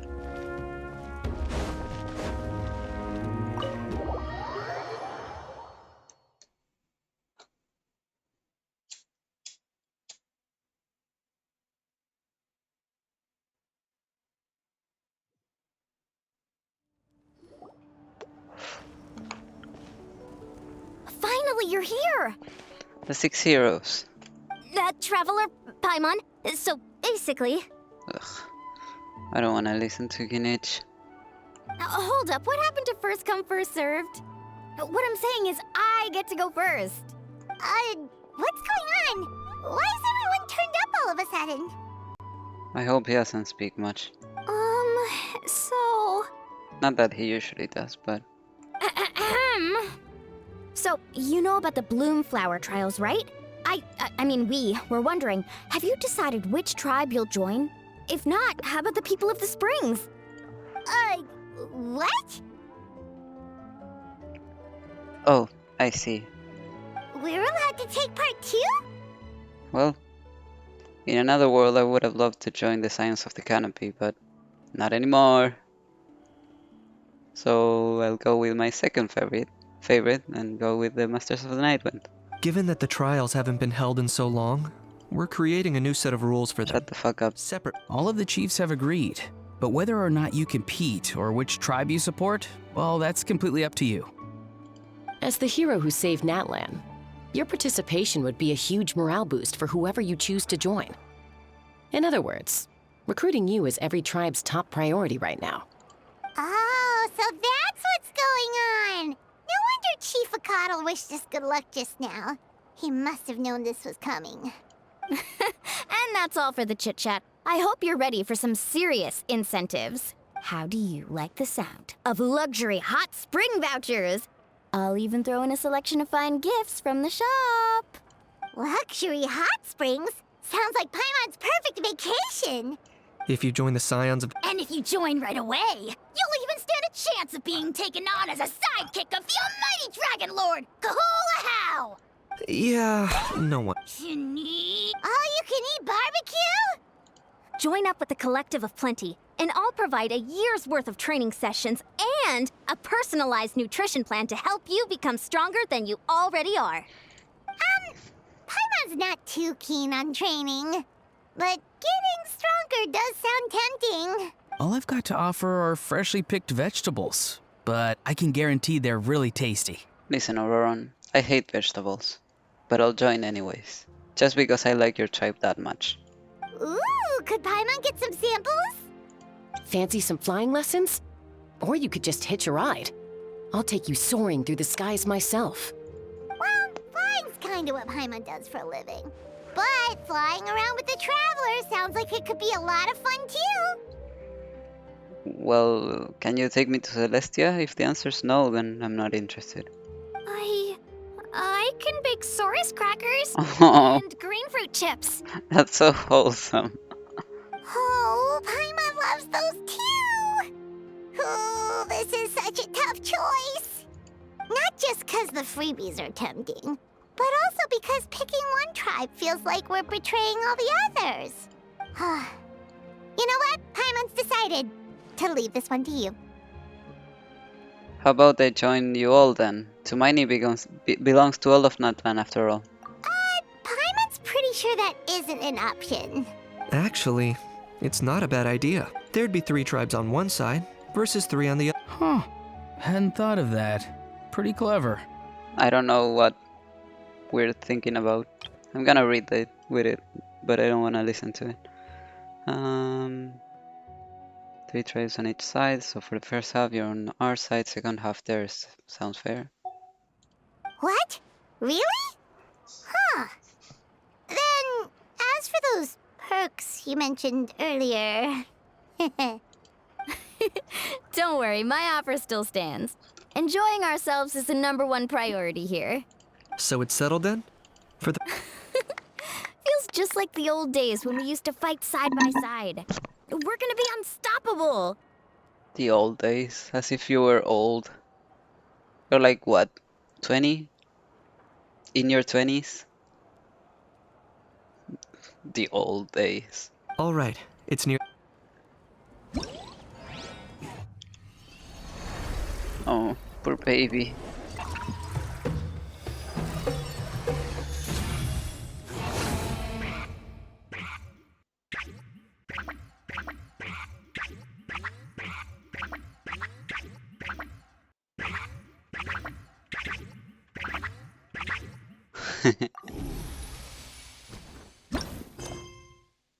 Okay. Gonna do those after finishing this.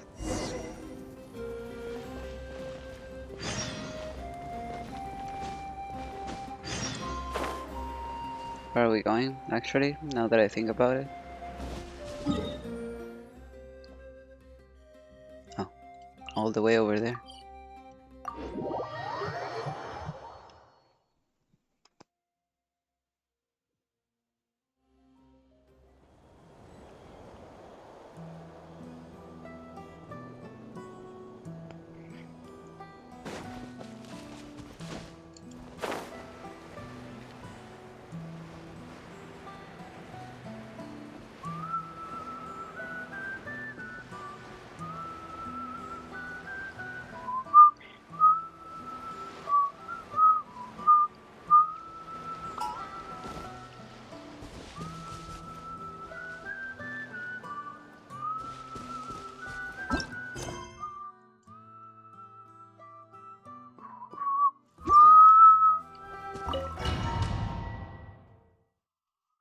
What about?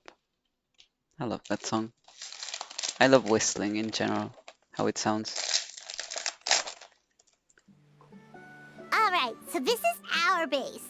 According to the rules, all we have to do is capture 3 of their bases in a row, and we win! Let's go over a game plan. The almighty Dragon Lord, Coquitao, needs only lift a claw, and poof! All that you behold shall be turned to ashes. Mess up our match, and I'll lock you up. You killjoy! We're a real dream team. Let's just charge right in. We know each other pretty well. There are a lot of cliffs. In that case, let's follow the water instead. See that flag over there?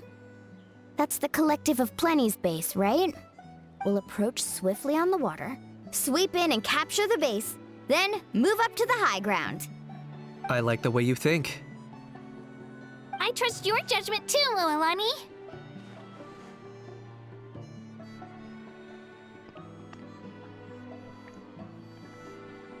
They won't know what hit him. All right then, time for me and my Sharky surfboard to strut our stuff. I'll take point. Everyone follow me!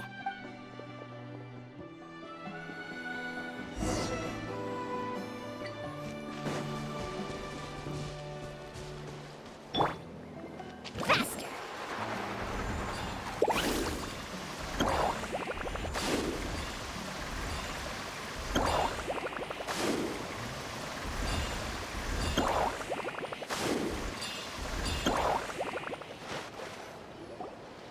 Here by the water route, just as expected. Classic people of the Springs thinking. Huh? They saw through our plan? No choice but to face them. I'm ready! All right then, time for a real showdown. Come on! You're going down! Show me courage! Brace yourself! Let her rip! Clear the air!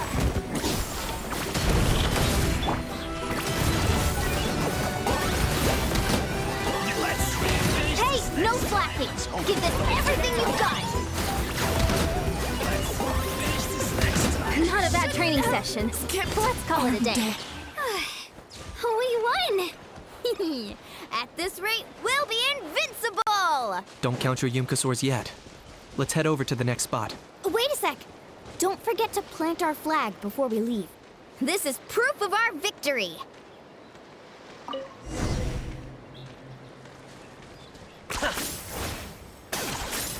See that?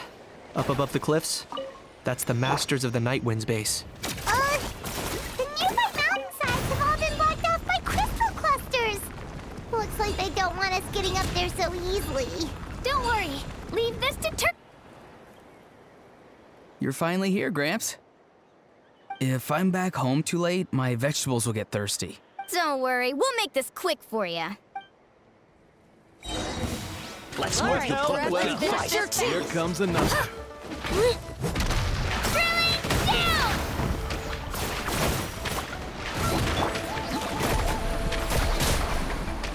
All ice on you!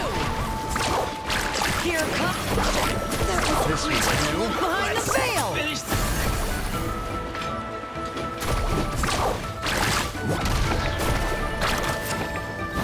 Check this out! All ice on you! Is that all you have? Let's open a good fight.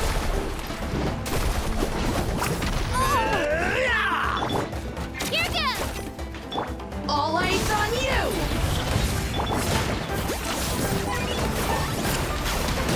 My wait is not in vain. Chances are looking slim. Not in vain. Perhaps it's time I got going. Roran literally left to go water his plants. All right! We've taken the Masters of the Night Wind's base too! Look! Up there in the mountain! The flag of the Flower Feather Clan! Wow! Looks like they're already on high alert! Yeah. Not only do they have the high...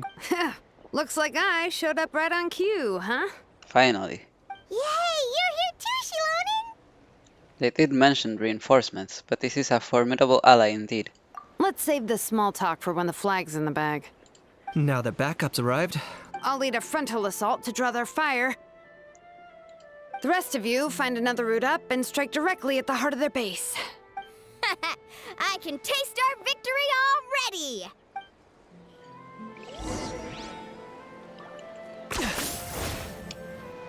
Whoa. Oh, I don't have phlogiston. I see.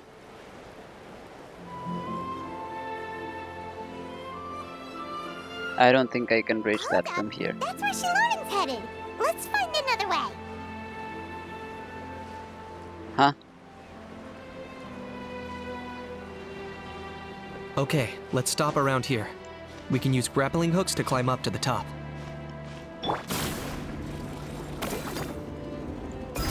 Whoa. Where are you going? I just want you to get off. 10 points for agility.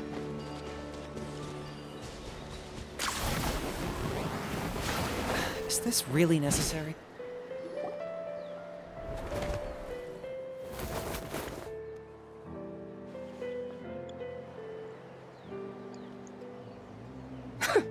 Well, would you look at that? You managed to find a gap in our defenses somehow. But this is just the beginning. So stay on your feet. If you can. We're not gonna lose! Well said. Let's do... Let's have ourselves some fun! Watch out! Show your courage. Singed. Let her rip! Get there! I got him cornered.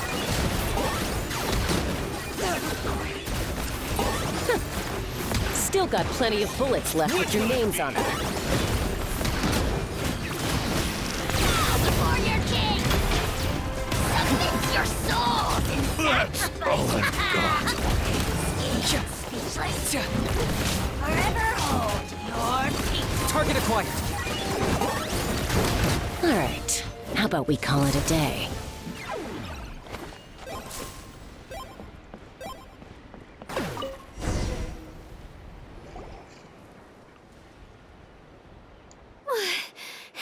Does that mean we've won? Told you we'd be unstoppable. Well, that was pretty exhilarating. Oh, you can say that again. I was still fighting off Cuckoosaur riders halfway up the mountainside when I'd heard you already taken the base.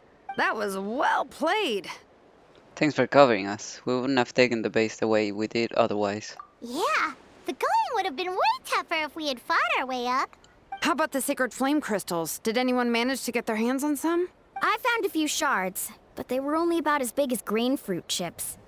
I gave them to the marshals from the Masters of the Night Wind on our way back. Yes, and they gave them to me. Granny C. Lolly! Are you here to take part in the Bloomflower trials too? My wife. I devised the techniques for the main matches, so of course I would show up. Those marshals handed the sacred flame crystals over as soon as they saw me. Sus. Those look like the pyrophosphorites. Although this one is more round, the other ones were flatter. I did a quick tally. At this rate, we should have enough by the event's end.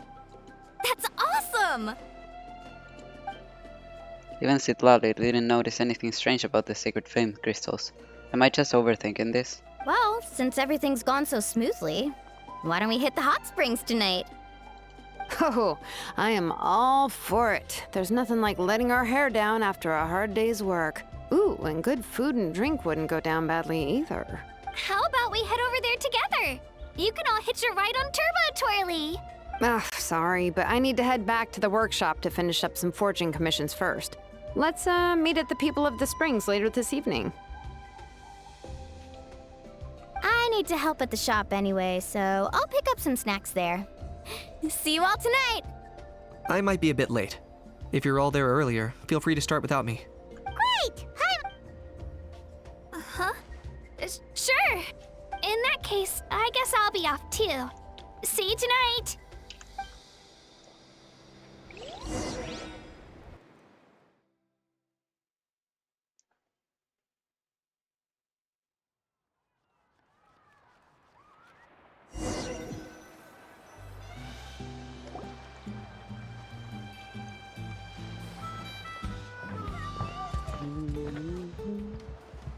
Hurry up, guys! You're the last ones left! Of course, Come we on, always I'll are. take you to get changed. Fashionably late. You remember where the changing rooms are, right?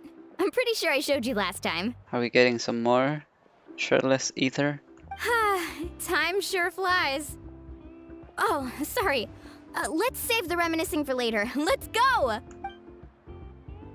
Get changed in a familiar spot. Let's go! Party started!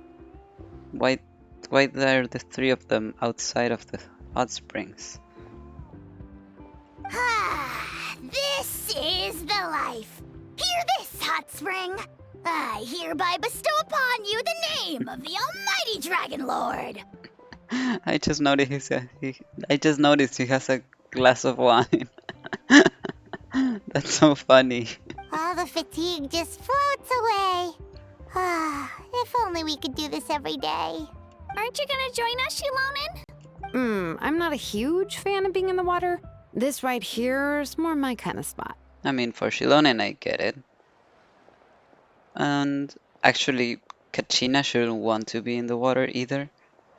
As I understand it, chinchillas aren't even bathed in water. You have to bathe them in some sort of sand thing.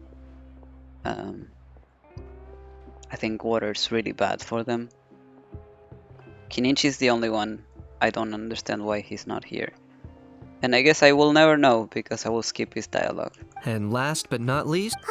That smells amazing. Oh, hold your horses. There's a time for fun and games, and it's now when there's delicious food already on the table. Oh, wait for Paimon! Take that, Kanich!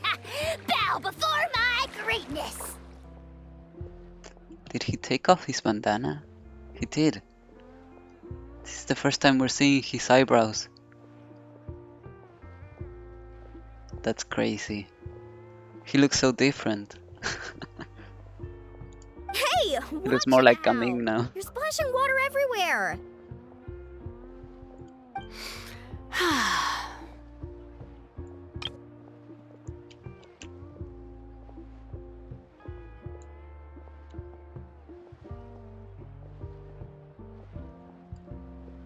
There, I needed a screenshot of this.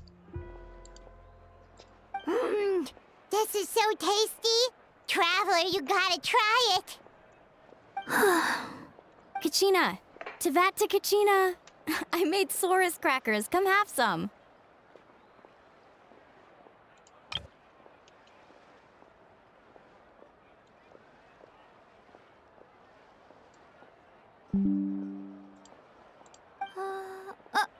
Okay. I'll be right there. Janich, you shirtless! Unhand me! Let me go! Unhand me. Whew. Thanks for sticking around to help me clean up. No problem at all. We had a blast. Parties are always extra lively when you guys are here. It was so much fun. No, by the way, I couldn't help feeling that there was something on Kachina's mind during dinner. I noticed that too. She's been a bit off since the exhibition match ended. Oh, it's strange. She usually comes to me for advice when something's bothering her. Maybe this something different? Oh, sorry to do this, but could you try asking her? Why don't you ask her? Of course! We'll ask the next time we're alone with her. If there was something we could do to help, there's no way we'd stand by. Oh, thanks. That makes me feel a lot better. Anyway, I'll be heading off now too. Just remember, you'll always be welcome to come hang out with me at the People of the Springs. Bye for now. See you soon.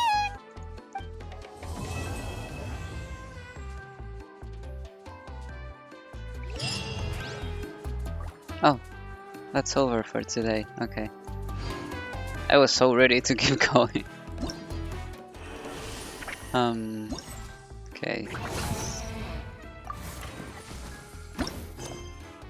Yeah, I have to do those two. I'll go with this one simply because it's closer. I don't have any other reasoning.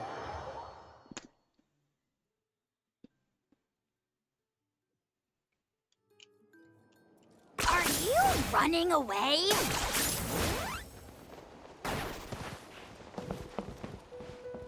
Oh my god, that's so cute! Look at all of them.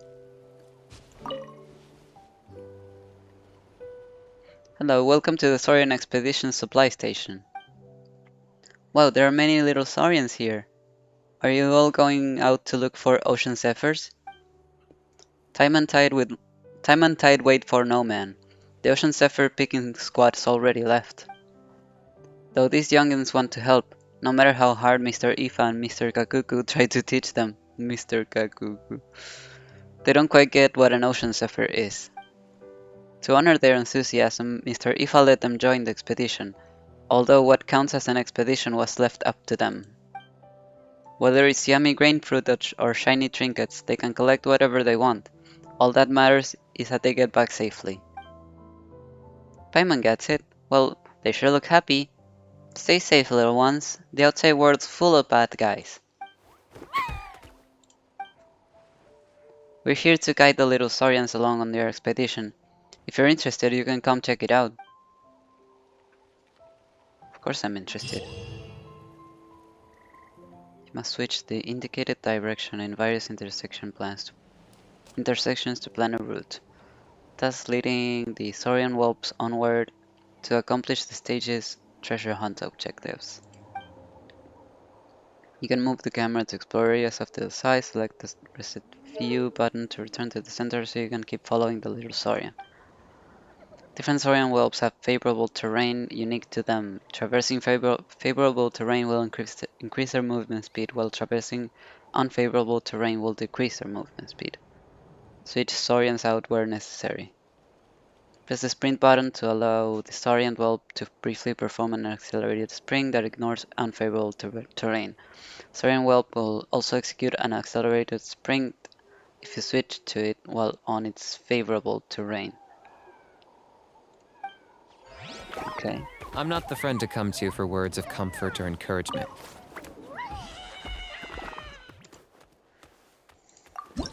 Let's freaking go, gamers. Precious grain fruit and magma. Okay, magma is bad. Very bad. So we have Tatankasaur and a Koholosaur. You must direct the Saurian whelps to collect the specified numbers of precious grain fruit. Magma will rain down on the field at intervals, dealing damage to creatures within its AoE. When the warning zone is fully lit, a Saurian whelp will lose vitality if hit, so take evasive measures. Okay. Let's go this way.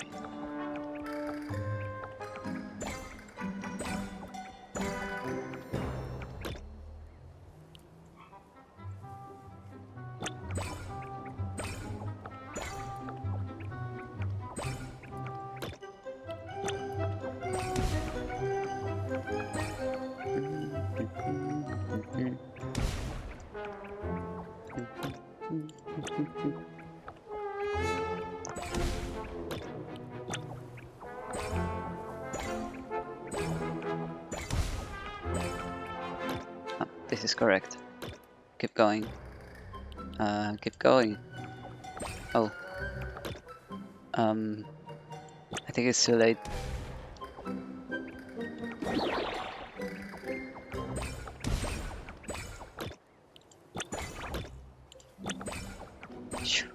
Okay. We good.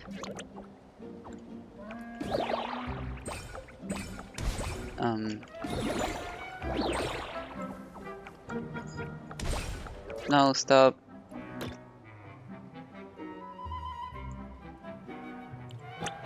It's too late.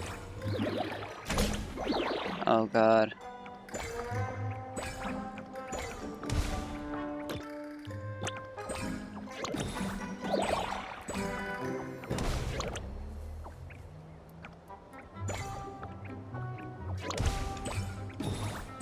Get out of the way.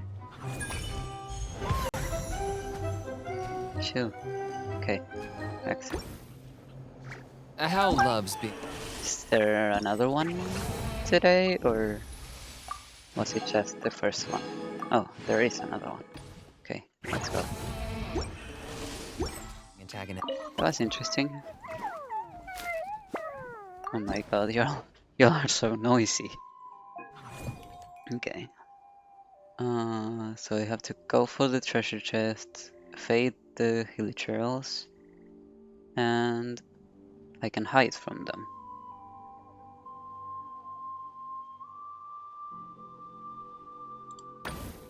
And I still have these two. Okay.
Okay. Let's keep going. Yep. Patrolling.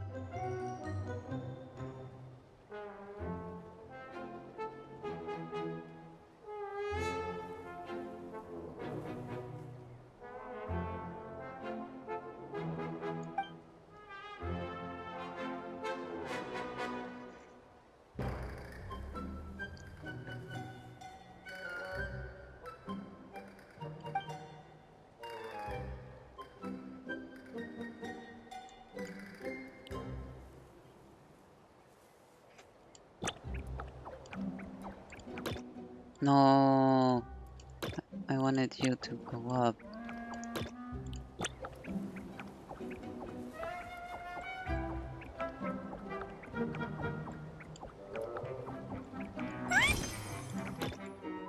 Let me see. Okay, there's one up there. There's one over here. Okay, this is all pretty dangerous, but I think we can make it so long as we... Oh god. No, this one. No. We've been caught.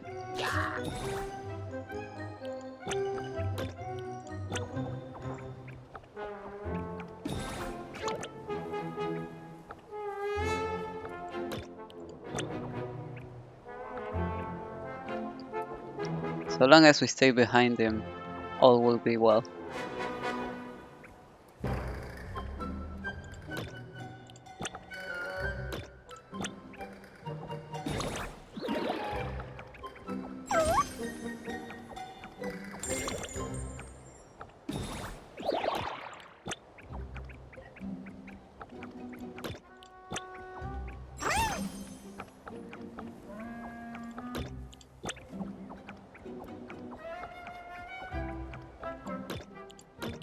Oh.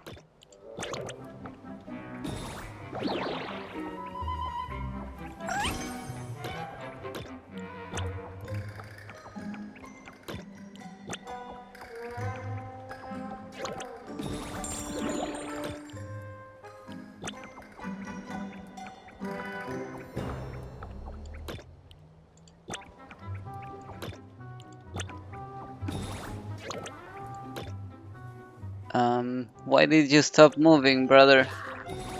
Oh, I see. Because that's all you do.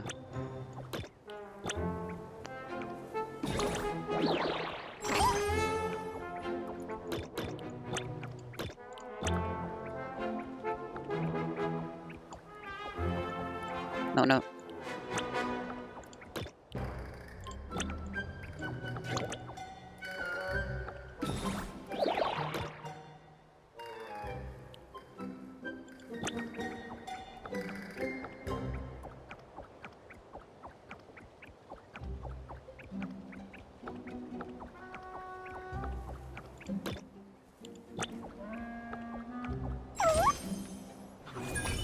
Sure.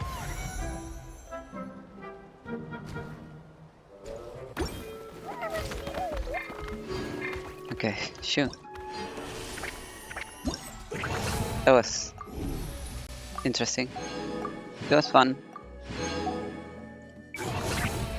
I was more anxious than I expected.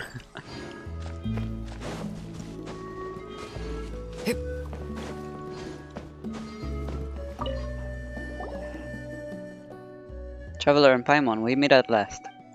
Welcome to the Bloomflower Trials. I heard from our chief that you're here to sign up for the competition? Yeah, but we were wondering, what exactly are the Bloomflower Trials about? I'll give you a quick rundown. First of all, the Bloomflower Trials are divided into offensive battles and defensive battles. Defensive battles are simple, to stop your opponents from attacking the tribe. Playing offense is trickier. Assuming your tribe's lost its defense, they have to sound a horn and counterattack. To spice things up, we've added special ritual items into the mix. Attackers can charge them up and destroy the defender's special barriers. And even if this is a competition, we don't want to see uncalled for violence or conflicts.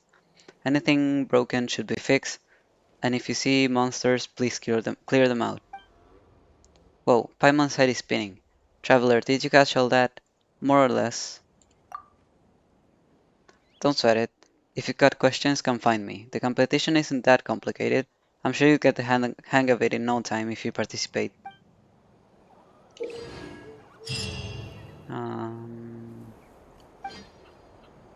In offensive battles, traveler need to complete various challenges to charge ritual items.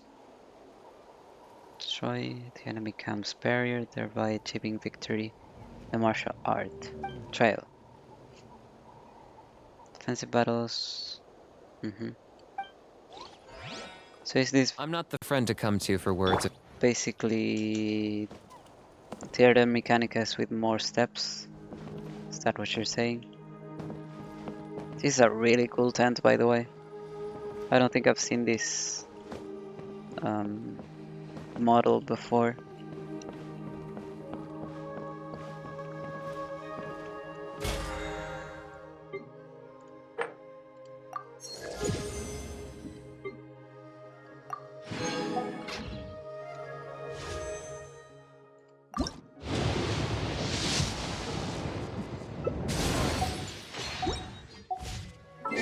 No. Nice.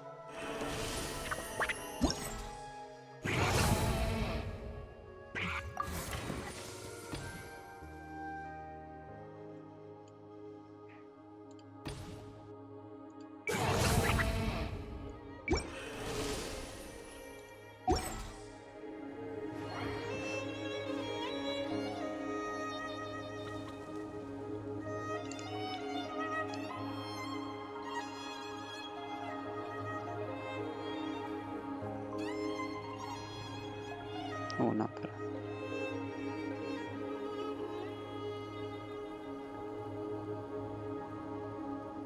Hmm.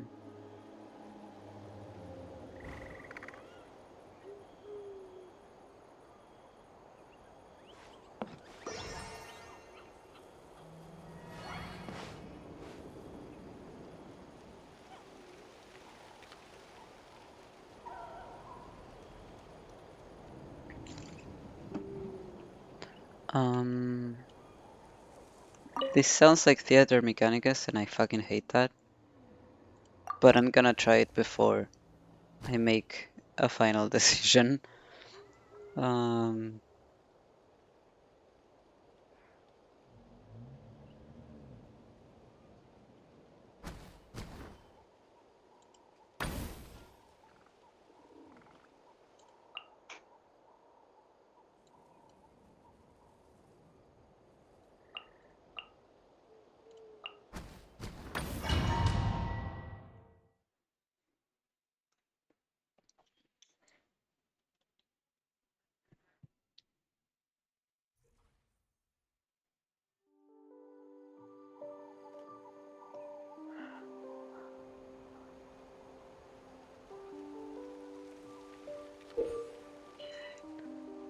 Capture strongholds and complete events to charge ritual items. Capture strongholds will continuously regenerate energy. Instantly charge them. Ritual items fully charged, using it will break a barrier protecting the enemy camp. After all barriers are destroyed, defeat the enemy forces stationed in the camp to claim victory. Okay. So it's not what I was thinking at all.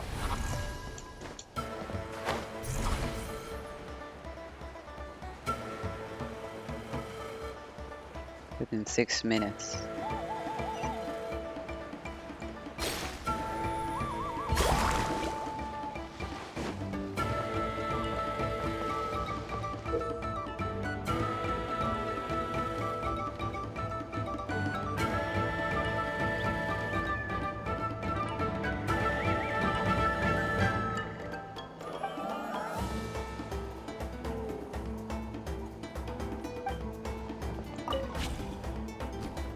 Keep pushing forward! Carving waves! Amazing!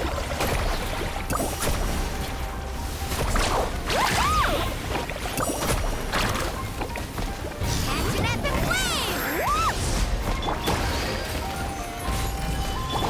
Strike a pose! There is no escape! Let's ride!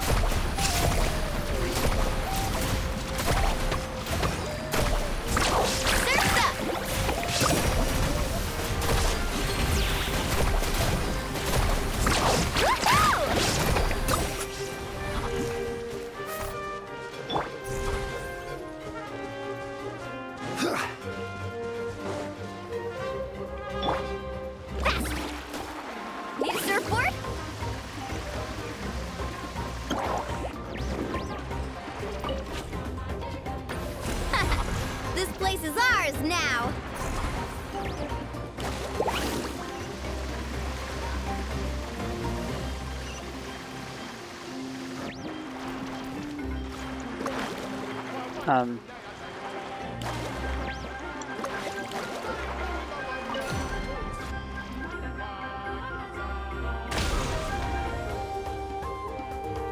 Kaboom! Okay, I thought so.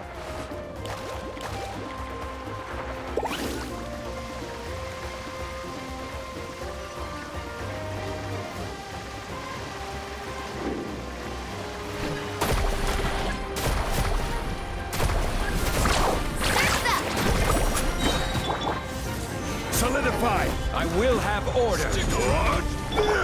Yoo-hoo! Let my name echo in song! Illusion shatter! Let's ride!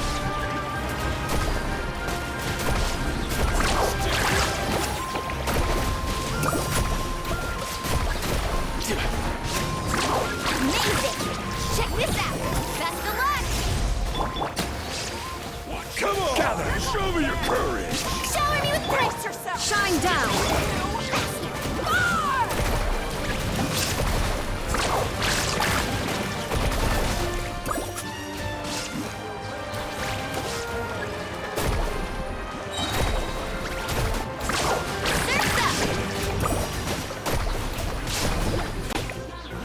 Brace yourself! The journey is over. Yep.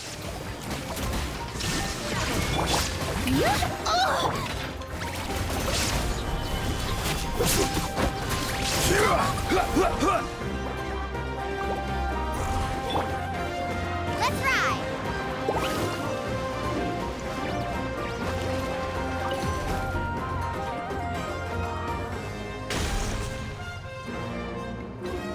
Kaboom!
That's the finishing blow!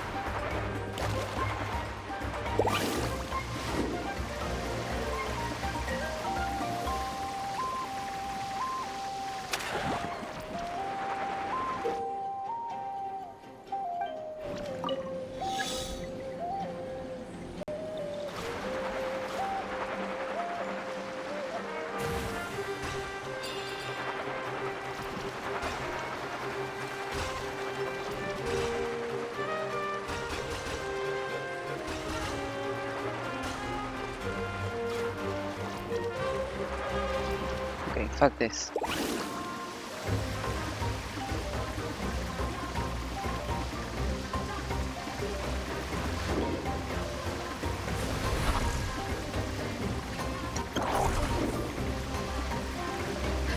Come on! Solidify! Order guide you! Time to shine! What? Torn to oblivion!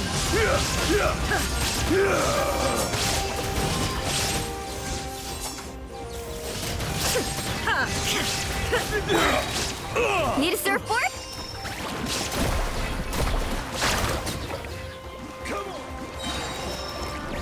Oh, okay. I didn't make it.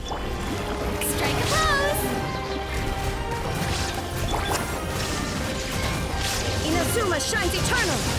Ha!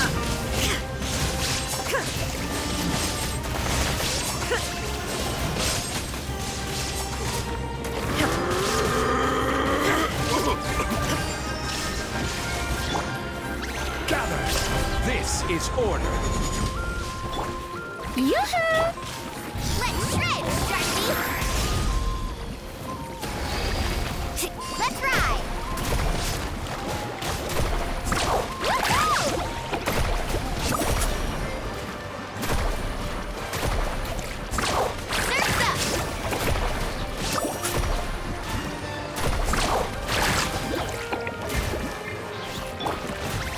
Solidify!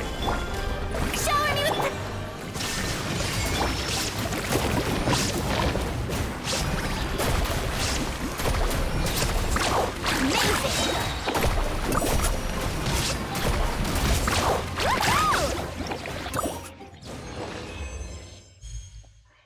I hate Moalani.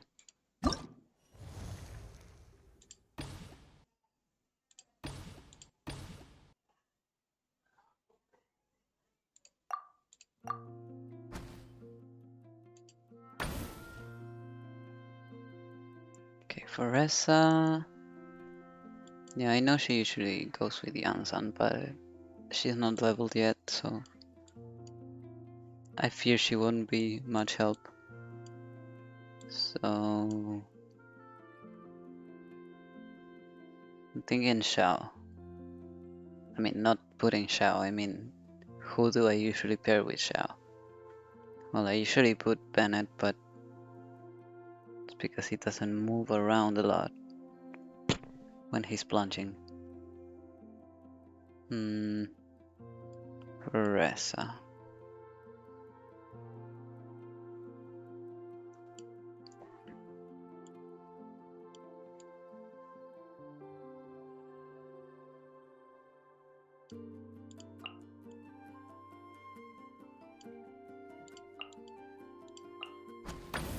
Fuck it. Let's try.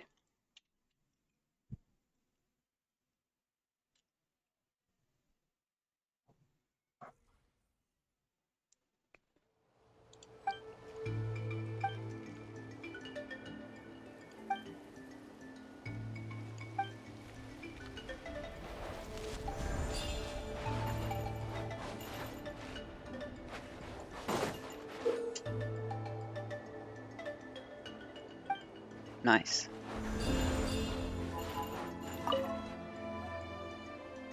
Vortexes are the favorite thing of any plunging attacker.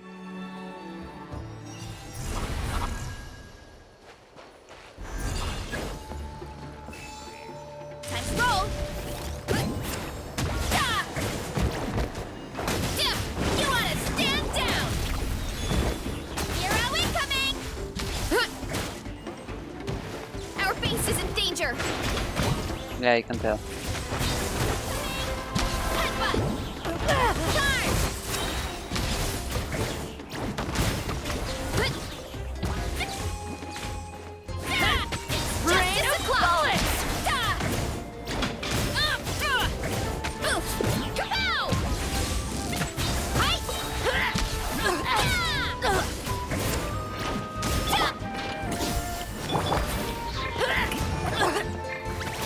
Stabilize!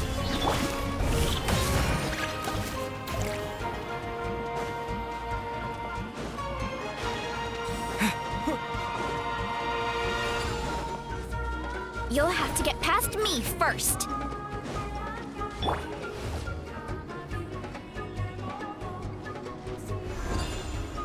Okay, where's the enemy?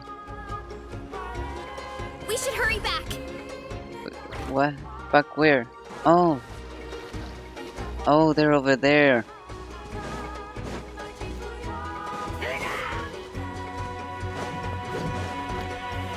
Solidify! I will have order!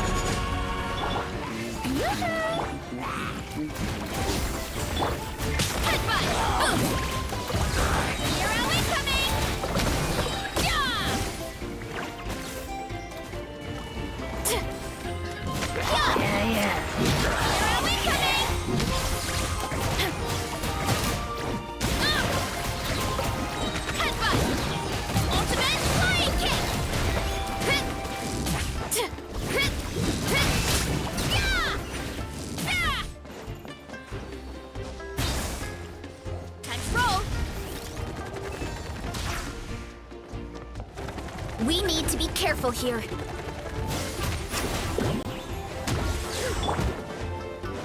Let's get fun, shall we? Stabilize. Watch this. Bullets! Oof! Headbutt! Stick around.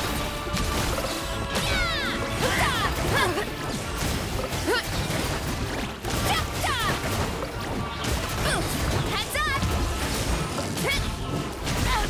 Hero incoming! Gather. How about Watch this. One fell swoop! Bullets! Yeah! Heads up! Justice o'clock!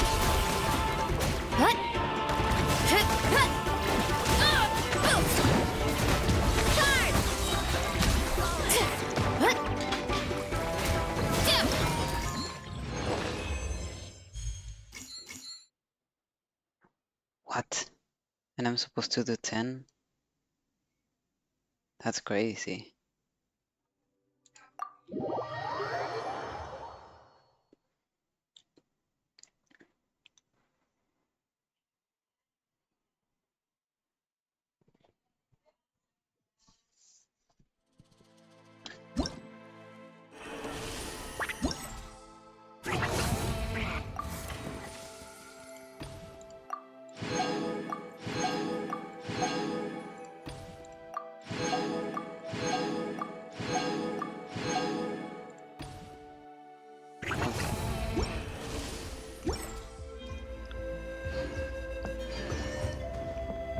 What?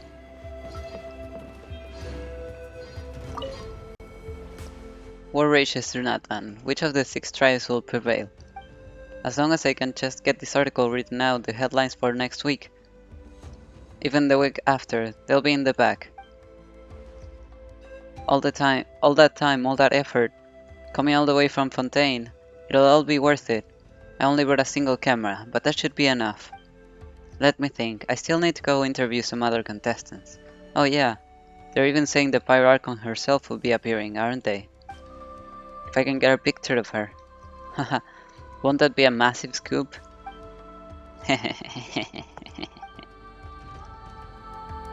Charlotte, look at me. Hey, look, I'm here. You sent me a letter with a picture. Charlotte. Hi.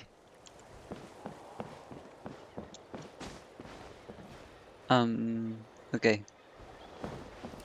This is done.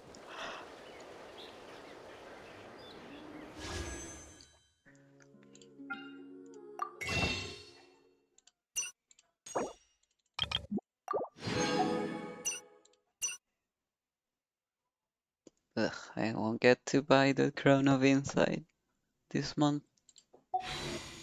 That sucks.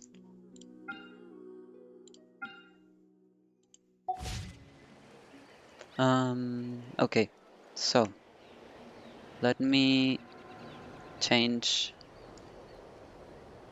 screens. I will go to the wiki to look for the artifact set descriptions.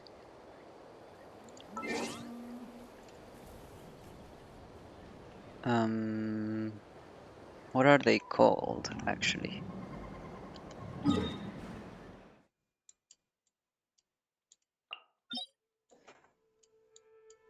We have Long Night's Oath.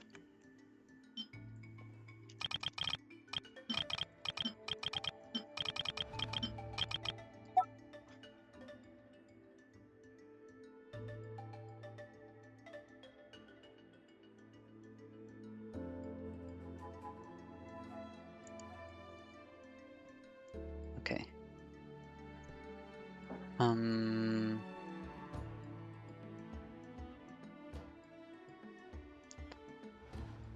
I know there exists a page that is like... Oh, I think I know what it's called. I didn't see anything.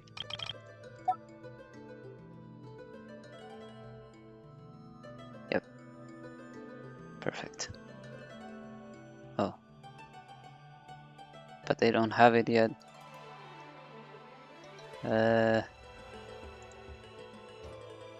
Okay.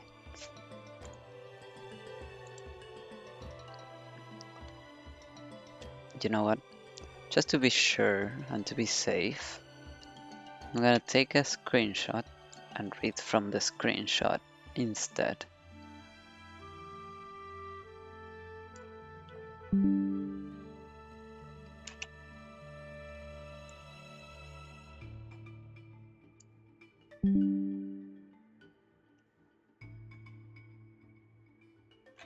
Actually, I have an option to take a screenshot of the full page.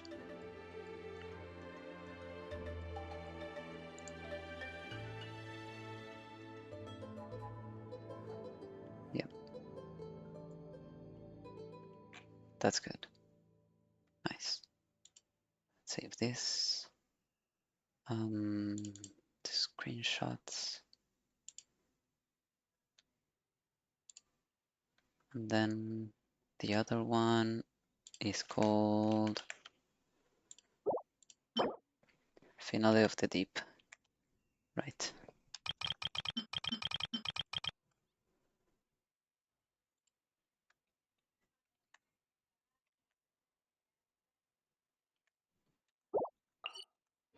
I have one question and one question only. Aren't these called Finale of the Deep? These ones? Or one of them is? This one, right? These long sword is as silent as the mysterious ocean depths. It is even more ancient than its stylings might imply.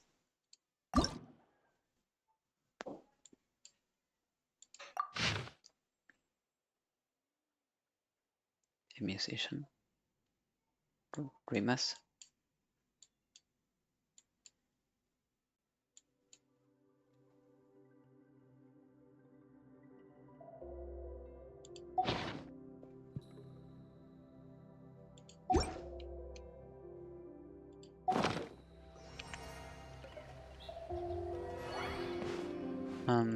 Okay. Take a full page screenshot. Good.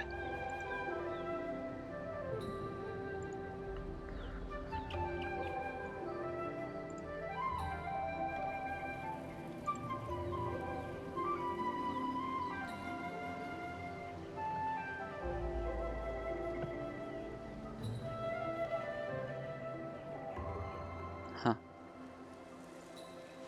Oh, I see. I get it.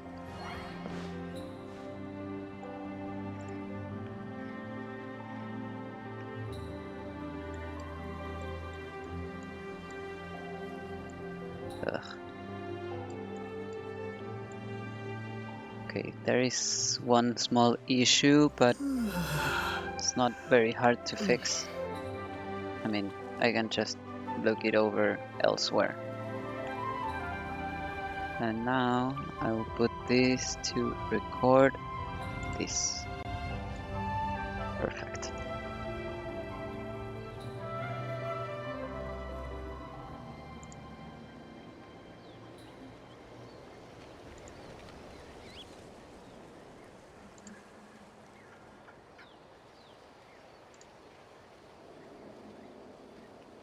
Awesome.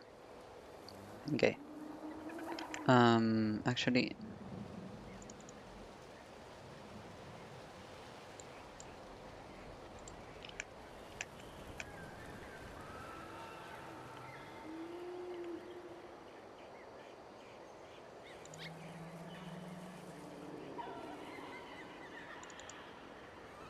let's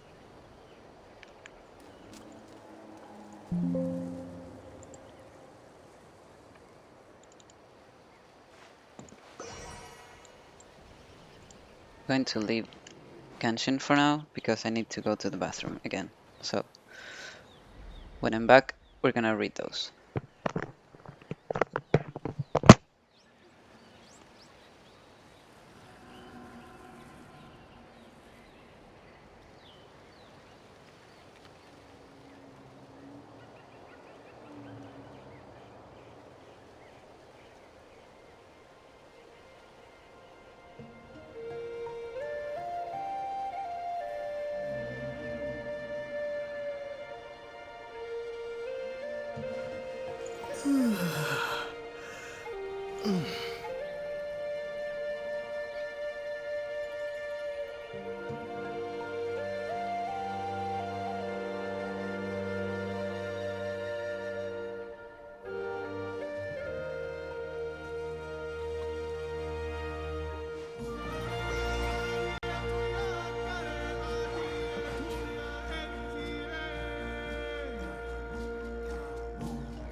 Let us get into the lore.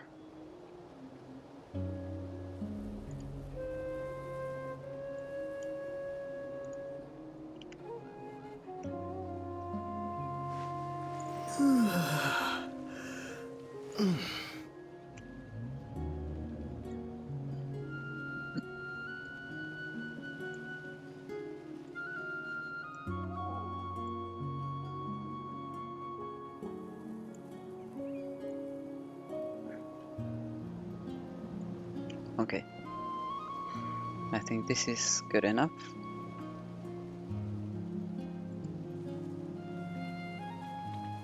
Yeah, that's fine.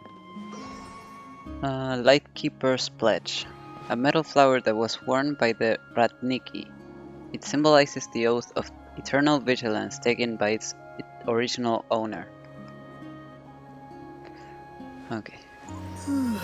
In those days, the land was leveled by the northern hunting winds. cutting down the unruly frontier folk at the behest of the despotic Nyases. I suppose the K is silent.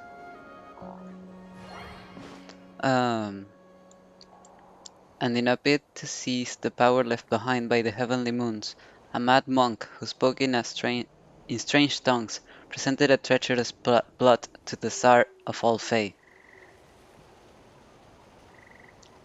You're not slick. Thus were the Moon Children, hidden in their mountain forest, scattered, sisters driven by fate down divergent paths. In the end, even that pretentious lunatic could not break free of the celestial shell and was consumed by the I see. And was consumed by the bedeviled sky at the edge of delusion. But all this took place before the paradise had even come into being, for at the time it was no more than a daydream, a fantasy shared by two children beneath the moon's glow. It was not until many years later, when one of them was executed as a notorious bandit, infamous throughout the nations, that the other finally realized the true meaning of those words that had been left behind as if by accident. What followed we all know. When the long night fell, the royal court of the north could no longer mind the remote borderlands beyond the snowy plains, and so the horde of pitch-black beasts tore across the barren land, destroying all traces of past civilization. It was not until borrowing power from the priestess of the Moon Children, the original Torchforger, raised that first beam of light, and in the name of the moon banished the darkness to those lightless ruins, burying it deep down alongside the nightmare-torn souls. When all was over, the survivors raised a lighthouse atop the mountains, gazing far out towards the new ruler of Snezhnaya. And here is this issue, which is easily fixable by just going to the page myself and reading it.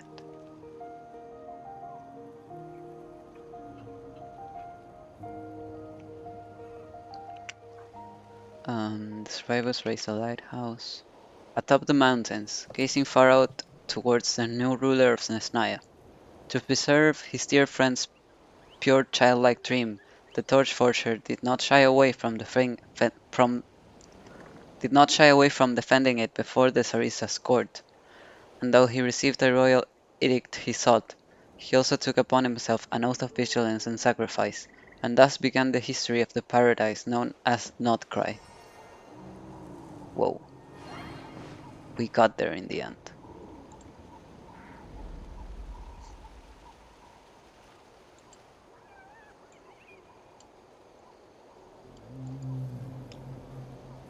Nightingale's tail feather. A hat ornament. That's not a hat. Oh wait, it's an ornament, I see. Reading comprehension -2.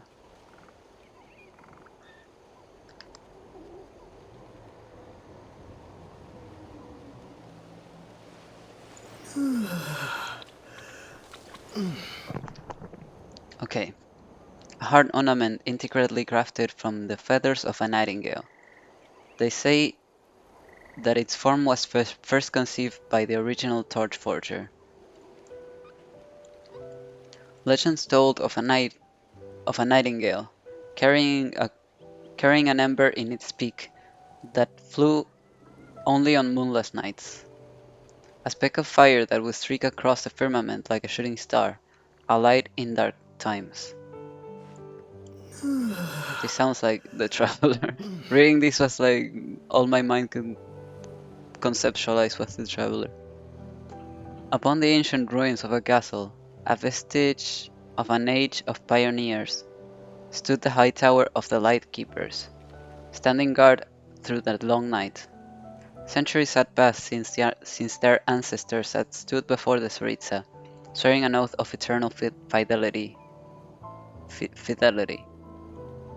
and the people living in paradise believed that so long as the lighthouse stayed lit, they could live in freedom, neither fearing the chaos wrought by the pitch-black beast, nor needing to seek refuge in the lands to the north. Then one night, a chilling sound carried over the horizon's edge. The leader of the wild hunt was abroad, galloping across the night sky. As ever, the night watchers laid down their great animal skin cloaks, yet that day the sun rose not. As the rallying horns echoed through the hills, warriors formed ranks at the high tower's foot, awaiting that momentous command to march south in fulfillment of their ancient vows. Yet in great mid hall, the current Starshina, Starshina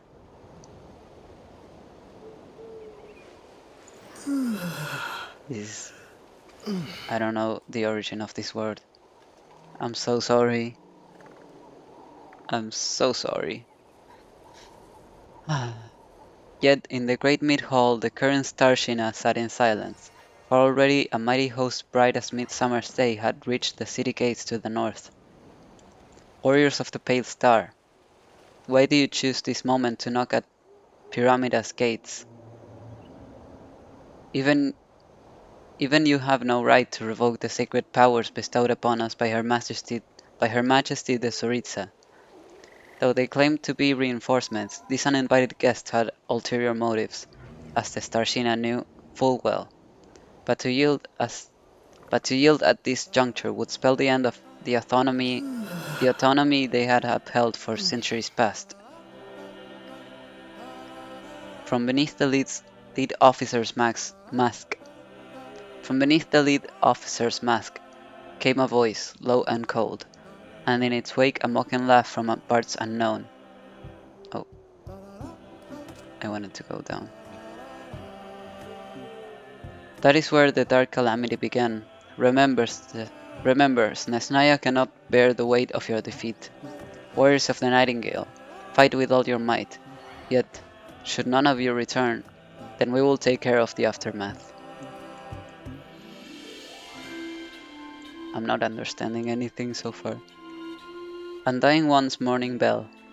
A bronze bell that was carried by a warrior who walked through the dark abyss. Its peal can be heard on pitch-black nights. The air was thick with the scent of blood, as if signaling the return of the great war by which the earth had been scorched. There's been so many wars with which the earth has been scorched. Why do you say it like it's been only one?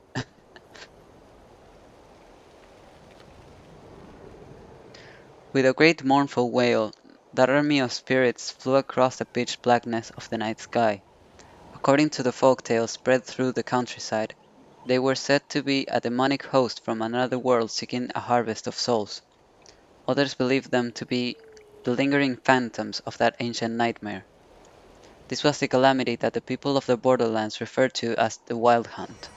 If it had been no more than a summer storm ravaging the sky with thunder and lightning, it might have seemed a small mishap to those accustomed to a life of adventure. But when that tempest, the likes of which had not been seen for a century, poured down upon the earth like black blood rain, only then did the people realize that these terrifying legends, which had been passed down by their ancestors, were not mere stories meant to frighten children, but born instead of a terror that coursed through their very veins. But in the end, it was a terror that someone had to face, lighting the way for the souls wandering through the boundless dark. A black-feathered flock of crows moved between the realms of light and shadow, led by one who stood against the light. His sword he silently raised, the face reflected in its sheen as sharp and unyielding as the blade itself. Onward pressed the oath-bound legion, though they knew they were as moths to a flame, marching on to that battlefield from whom none would return. At the end of the path, the only one who held the dark blade still stood. Only the one who held the dark blade still stood. He knew that deep within the forest lurked the foul force by which the wild hunt had been summoned forth. Just a little more, a little further, and he would have saved the land he had sworn to protect. Lost in his thoughts, he failed to notice that his body had already been torn asunder, and that the warning bell he carried rang out hissing amidst the tearing of blood and black muck. Perhaps frightened by its unsettling chime, the carrion feeders around him faltered, frozen in their tracks. Thus was he left to walk alone in the abyss, to fulfill an as yet unfulfilled oath. As many years went by, a new addition was woven into the folklore of the land, that whenever mournful bells toll, it is a sign that the one who swore to hunt down the wild hunt is approaching.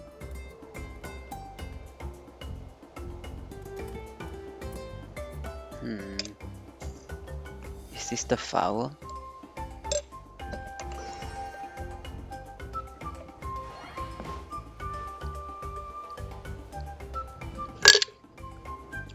Deep within the forest lurked the foul force by which the wild hunt had been summoned forth.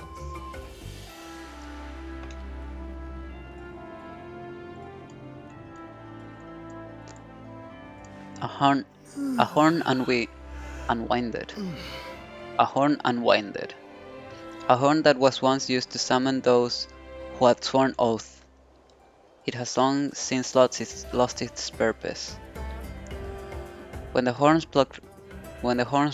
proclaimed the northern realm's might, thunderous footsteps shook the earth, like iron rails stretching across the frozen tundra, sending pale flames shooting across the land. Hey, pale flame mentioned. A contingent sworn to Her Majesty the Tsaritsa, whose loyalty lay with no single harbinger, vowed to forge a pure new world beneath the white glimmering stars. Okay, this is starting to sound like Piero.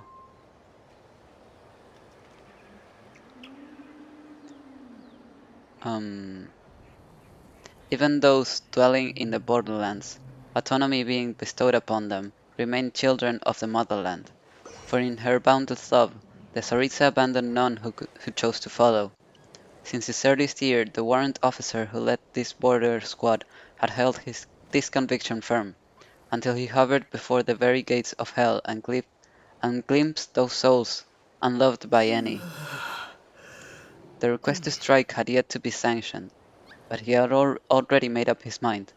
We journeyed this far to save innocents beset by merciless calamity. How could we stand by as those pitch-black beasts devoured the land, snatching away the lives of mothers and their children? If this was what those in power called an order, then to hell with it. Thus was the foul miasma swept away by the northern winds, just as the first light of dawn pierces the coal-black clouds, its glow once more cast down upon the cerulean earth below. The war had ended, yet to the high tower no triumphant hero returned, only a criminal and the children he had risked all to save. Though the plan had stayed slightly from its course, the renegade doctor paid it no heed, for the goal had been achieved. Desertion, treason against the Tsaritsa, grave crimes indeed, yet absolved by a newly sworn oath.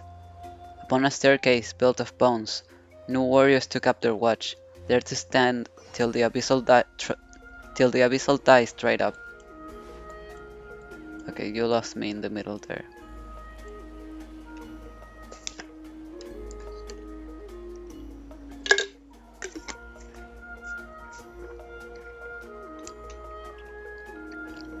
Light tassel. An ancient heavy helmet. It is an heirloom that bears the mark of a venerable lineage of northern warriors.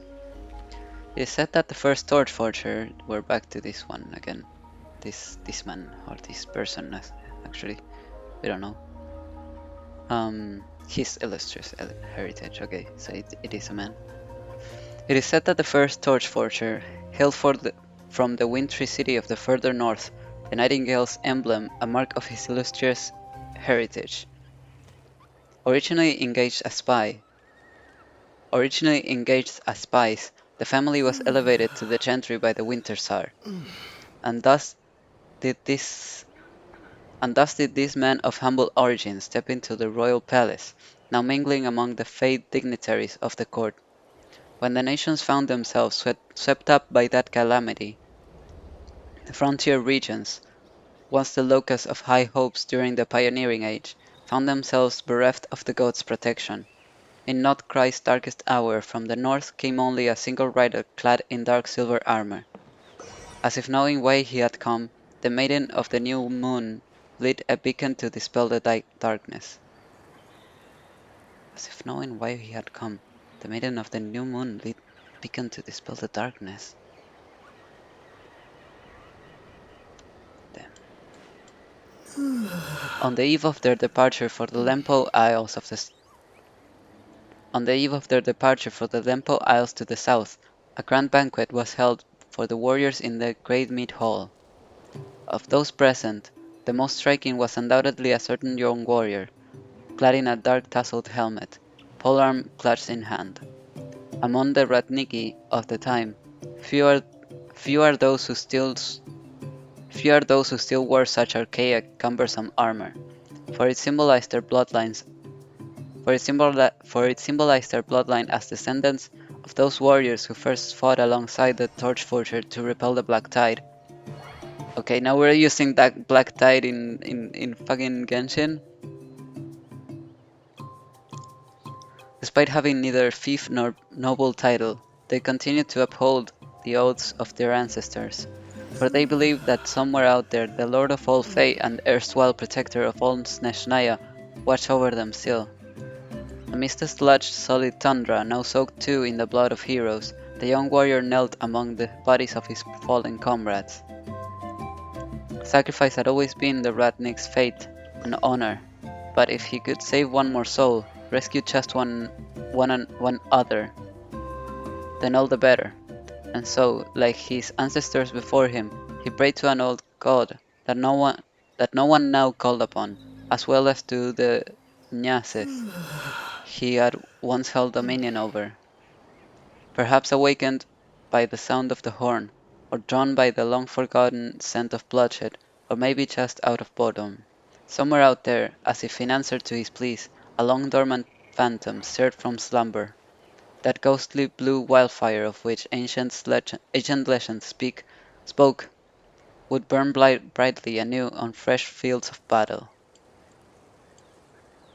Bro, that's crazy that you would leave it there.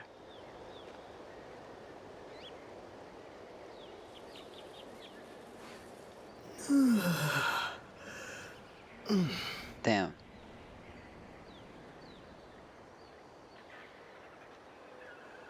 Okay. I'm pretty sure. Let me see. Oh, fuck. Am I stupid? Oh no, I'm not. I thought I had left it on Genshin. Okay, so it's on the... Is this left or is this right? This is right. It's on the right. And now the one I'm most looking forward to. Finale of the Deep Galleries.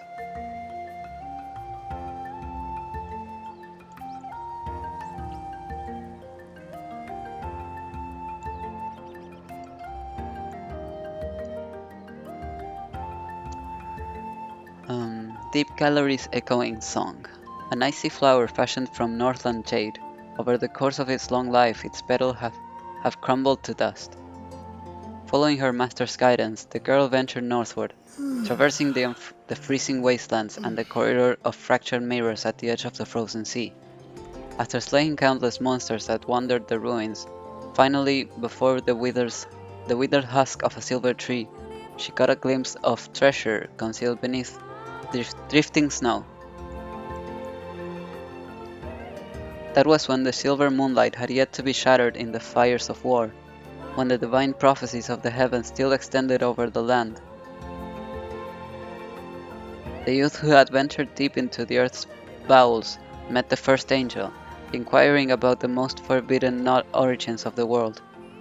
The Dawn Daughter trembled at these profane words, not knowing how this mortal had uncovered such a closely kept secret, but her visitor laid bare his origins before her, singing to her dreams of beauty that had never yet graced her mind.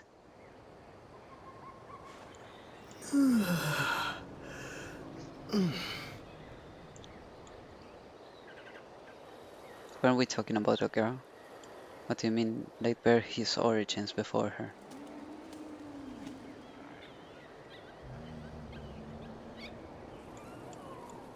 Anyways. In an instant, the fetters laid upon her by the enthroned ruler broke apart like a spider's web.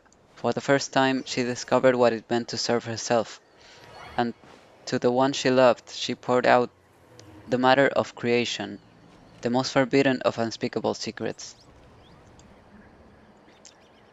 Alas, that your ruler would dare to blaspheme such noble beings. Even the demonic sculptures of bloody nightmares who delight in tormenting souls would be taken aback by such cruelty. O Dawn Maiden, who has never known love, let me stand as the enemy to your loss. Raise your eyes to the stars, as you should, for the sake of all beings imprisoned by your ruler. Let me be your sword, your shield, your guide, your unpardonable conspirator in rebellion. Then did she, most exalted of angels, bend down and kiss his forehead, as countless icy blooms unfurled on the frigid silver tree. Yet this moment of betrayal did not go unwitnessed, for at that very moment the heavenly moons peered down through the cloak of clouds, a longing still more audacious arising within them.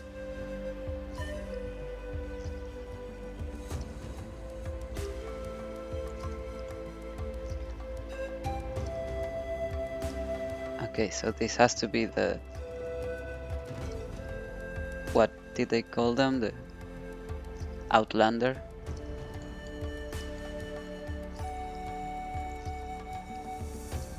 But also the Stars of Daybreak.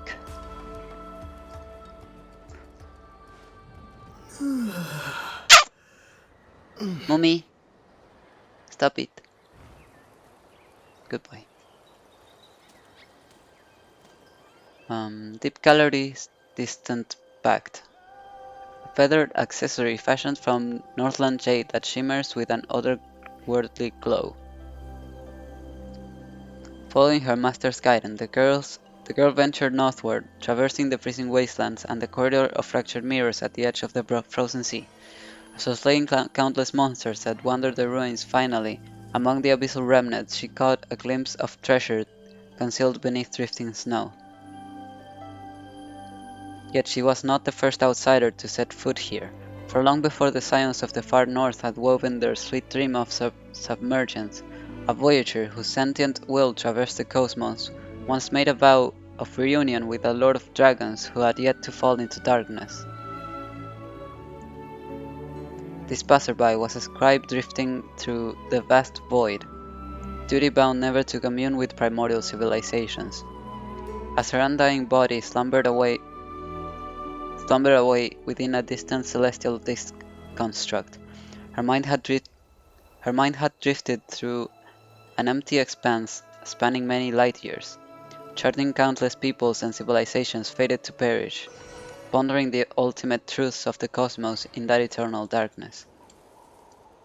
Until a faint glimmer pierced her awareness, jolting the voyager from tenfold millennia of meditation. It came from an unremarkable little world at the edge of the spiral arm, and from the primeval dragon that had been born alongside that world.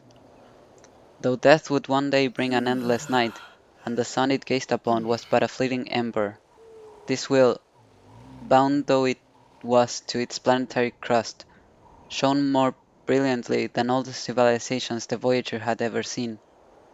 Unable to suppress the wonder and sorrow welling up from within, she delivered a solemn pronouncement unto its ruler.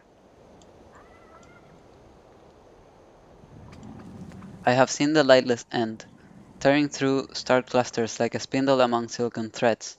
I have seen how the cold tide of chaos drowns out all songs, so that good and evil alike vanish into silence. And yet, my kind, gentle king, will you still refuse to abandon? Will you still refuse to abandon your people? Oh, I see how I read this wrong. And yet, my kind, gentle king, will you still refuse to abandon your people? Forsake this world, fated for ruin, and journey with me beyond the stars. Yet thus did the proud dragon reply. O friend from a distant world, I thank you for imparting these truths from beyond the skies. But though in your eyes they may seem ignorant creatures, to me they are the very meaning of this universe. If the tide of oblivion must come, then let my bones be the bulwark that shields this realm. Bear witness to the path I have chosen, for I shall lead my people onward to the stars. But when the voyager returned once more, the world she remembered had been utterly changed. The bones of the earth had been bound beneath fourfold shackles, and the soft, white radiance of the sky had been split into 7 immutable hues. Like drifting smoke had the Lord of Dragons vanished, and the winged one's throne now ruled the radiance of the 3 moons.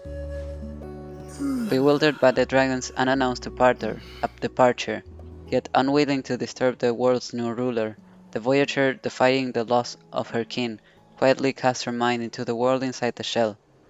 Vesting her consciousness in the body of a youth, she walked among these chordate animals, listening to their fervent and ever-escalating debates in this city of gold.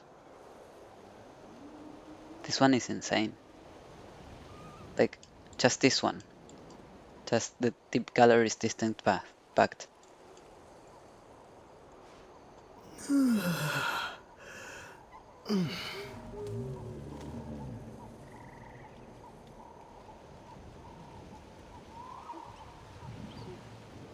bones of the earth had been bound beneath fourfold shackles, of course, the shades and the heavenly principles. The soft white radiance of the sky had been split into 7 immutable hues. The archons. The winged one's throne now ruled the radiance of the 3 moons.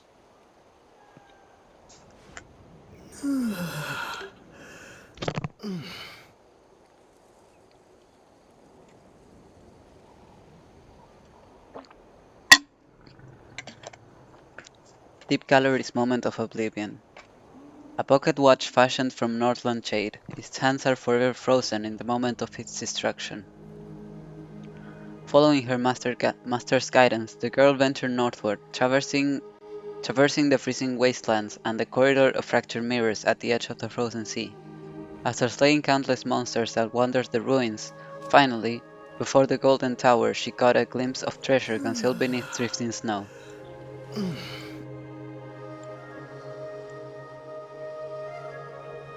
That was an era now lost to memory, when the city of the far north glittered like golden threads over the frozen wastelands, and the furnaces of the deep galleries thundered day and night. Turning to forbidden methods, artisans forged countless face spirits upon the bones of giant beasts. Having spun fallen frost moonlight into flawless flesh and blood, they clad it to forms once frail and weak. Such authority to create was once the Lord of the Firmament's divine prerogative.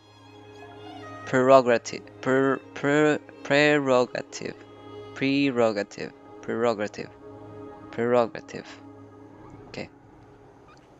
Such authority to create was once the Lord of the Firmament's divine prerogative, yet it was handed to mortals by their rebellious envoy, who dreamed that one day these little creatures might create a perfect being that could emerge with the world. Within the deep galleries, which still stood intact, the first angel whispered sweet dreams of the coming dawn to her companion. I see a time when the earthly nations will yearn no longer for heavenly mercy. The cities they build will rise up to the clouds, higher even than the throne and the stars. I see humans sharing the vast sky with the gods they once revered. There will be no more tears, sorrow, or death, for all will be complete. Yet in the end, such wild delusions and ambitions were brought down from the heavens, and with them fell deep blue crystal spikes. The fae shrieked as they turned into icy silver mist, and in the space of a single night, the splendor of the golden city was ruined by frost-laden winds. The treacherous envoy was stripped of both name and form, and from that moment onward, a curse fell upon her kin.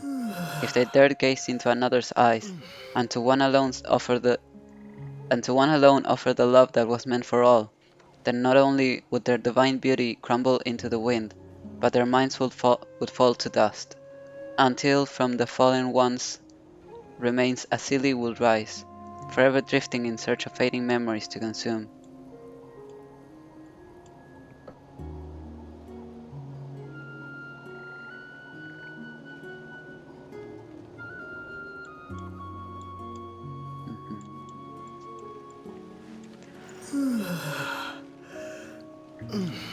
Deep Galleries bestowed banquet, a cup fashioned from northern shade. They say that the people of an ancient civilization once used it as a ceremonial vessel to make offerings to the heavens. Following her master's guidance, the girl ventured northward, traversing the freezing wastelands and the corridor of fractured mirrors at the edge of the frozen sea. Alone she walked through the ruins of the Spiral Abyss. Spiral Abyss mentioned in lore for what?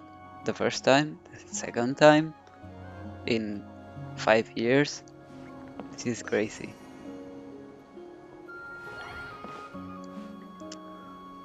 Alone she walked through the ruins of the Spiral Abyss, intent on finding the trail of the Voyager that the magical sword master had spoken of. That was a time when the silver moonlight still showed mercy upon the lands of the far north, and the envoys of the heavens still gazed down upon the dust and mud. Having angered the divine envoys by questioning the progress of knowledge, the people of the Golden City now argued endlessly amongst themselves as for how to quell their wrath. The priests accused each other of sacrilege, of defiling the love, prosperity, and wisdom of the gods. Among themselves, they sought to identify the chief culprit, for it was their intention that the one responsible for corrupting the people's minds would likewise be the one to appease to the divine envoys. Yet all of a sudden a voice was heard. If sin comes from the pursuit of knowledge, then ignorance is the true doctrine. If from rebellion, then only the Lamb is truly righteous. If sin must be atoned for with blood, why is it said to stem from humanity? If the laws are perfect and flawless, why fear the act of inquiry? It was merely a boy of humble birth, who having somehow slipped past the watchful guards, had stepped into the chamber where the priests had convened. All of their scholarly accusations he refuted in turn, their charges of heresy reduced to naught by angry speechless glares. In that silent chamber, the chief priest who wore the white-branched crown finally dismissed the guards who had rushed in. O heretical speaker, if, as your eloquent words would suggest, you truly hold that grievous sin is but the delusion of mere mortals, then let you be the one to drink from this cup of burning wrath. Go to the ashen silver tree and plead your case before the very envoys who have cast judgment upon us. And so, the previously unknown youth ventured forth into the deepest recesses of the earth, seeking answers from the first angel.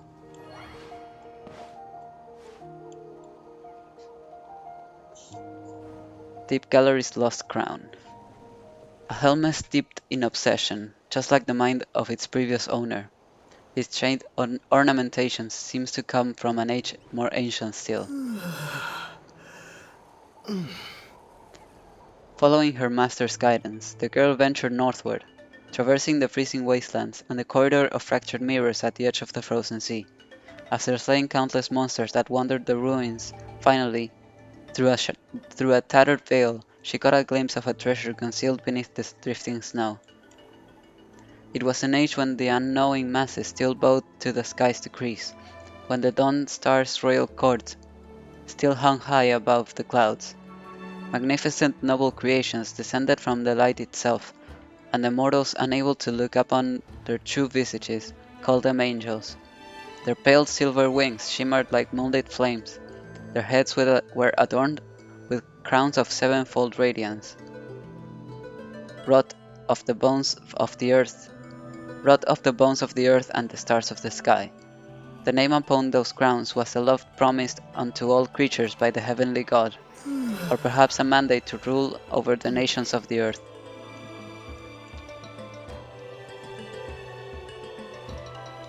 With all your heart, soul, and might, you shall love all the beings of this earth. You shall love as the morning dew longs for the dawn, as seeds long for the trade winds. They were the most loyal servants in the heavenly court, flawless arbiters of justice. They wove a veil for the great ruler of the firmament, delivering sacred revelations to all realms. Such was the duty invested upon them at the moment of their creation, or so it should have been.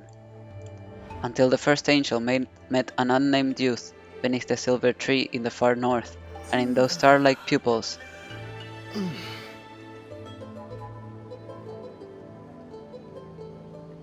Why did I think this whole time we were talking about Snezhnaya? Did I get stuck in the last artifact set?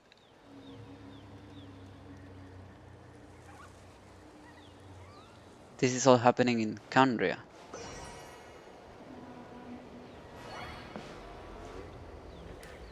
Okay. And in those star-like pupils saw a reflection of herself she had never yet known. It was a love not inscribed by law, a freedom the skies would never permit. As her heart fluttered for reasons she could not know, the eternal star crown forged in love's name suddenly fractured.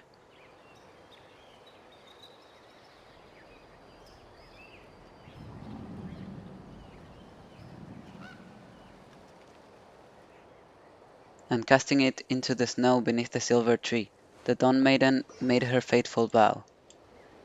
Come now, come, let us recast these absurd laws with bone, and nourish the barren north with blood.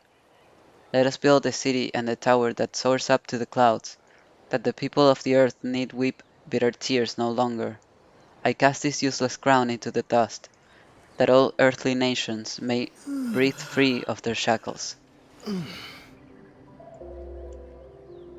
Based on the description of a young girl who is apprenticed to a magical swordsman and is capable of traversing the abyss, the initial character mentions in this set are potentially Sirtology and Kirk. No, really? The Golden City mentioned in the artifact set bears some resemblance to the ancient northern city of Hyperborea, which was potentially located in what is now Snezhnaya. Exactly what I thought. The first angel mentioned in this set is potentially the same individual as the ancestor of the Seelie described in Volume 4 of Records of Genshin, making the youth described in this artifact set equivalent to the Outlander mentioned alongside her. I have no idea. I haven't read Records of Genshin yet, so I have no clue. Let me take a peep. I wanna see how long it is, first of all. Not to read it right now. My throat is pooped. But I wanna see. How long is Records of Genshin?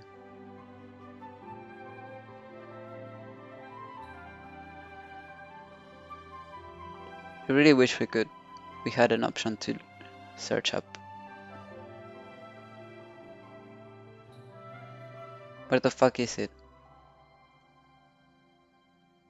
Where is Records of Genshin? Right, oh, it was right here.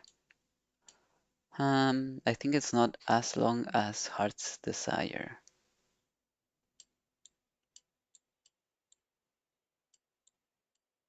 Let me just check.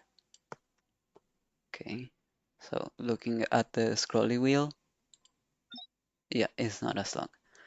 So it's not crazy long. I could read it someday soon. I mean, I still have to edit Heart's Desire. Now I have to edit all of the ones I read today. So, although I probably will edit the artifact sets first and the books later, I would like to prioritize what is more relevant right now in the lore. So yeah. Give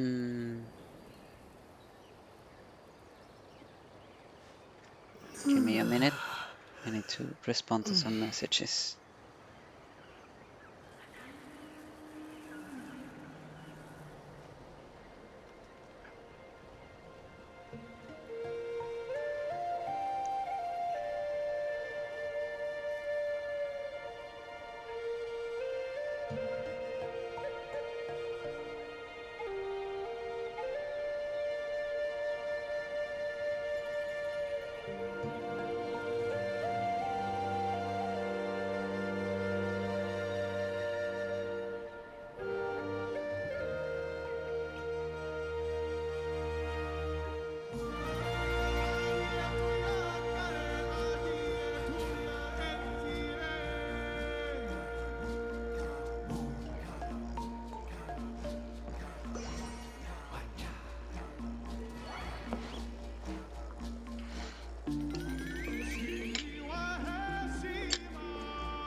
Oh, I'm peeping Jansan and Varesa.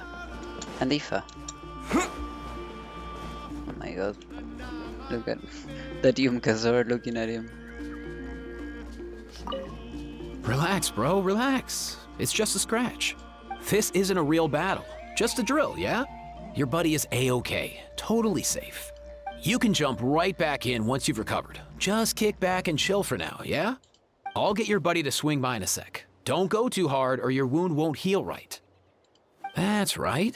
You're doing just fine, kiddo. Go catch a few Z's.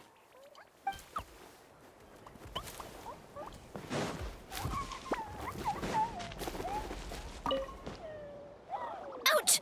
Ouch! Ouch! I got sawdust in my eyes. Oh, Kochian-san, help. Open your eyes. Let me see if I can get it out for you. I can't open them. And I can't stop the tears. That's why I told you to wear protective goggles. Just lie down. I'll go get some water to wash it out. Oh, Varesa. You should be more careful. What do you mean sawdust in your eyes? That fucking sucks. Anyways, let me look at my list again. Okay, I've read all of these. Oh, I'm missing the name cards, which are also online. Although I think you can see them even if you don't have them yet. Let me see. Yeah, you can. Yeah, I think this is the last one I read. Okay. Varesa, powerhouse.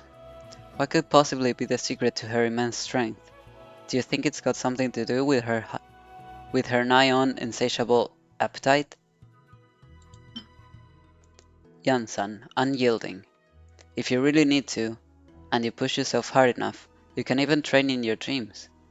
Sounds great, but is it actually possible? Nedlan, draconic gaze. Having once beheld the old world in all its glory, these draconic eyes now shine with fresh vigor, heralding the dawn of a new one. Yeah, that's kinda ominous. The cat! Achievement, tranquil peace. If the day ever comes when all worldly conflicts can finally be put to rest, then even the gods of night themselves may drift off into peaceful slumber.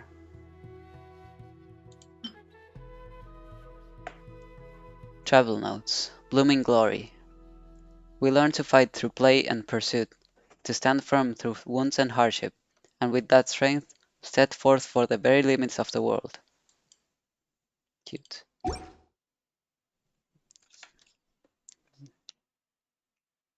And I also wanted to read the domain text, like the one here. Derelict masonry dock. An environment incomprehensible to the inhabitants of today's lands. One where ash-gray mechanisms driven by gold runes replace the toil of flesh, effortlessly bringing brilliance and imagination to life above pools of flames. After this era was ended by tyrannical outsiders, the once powerful race stagnated in their submission. Now, the only visitors left to this place are mourners of a bygone era.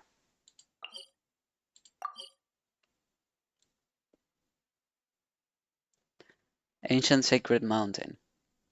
Before the descendants of the various tribes learned to record their history with woven scrolls, the ancient and proud nobility had already built a magnificent holy city here, scorning the land that those feeble slaves knew as Natlantia.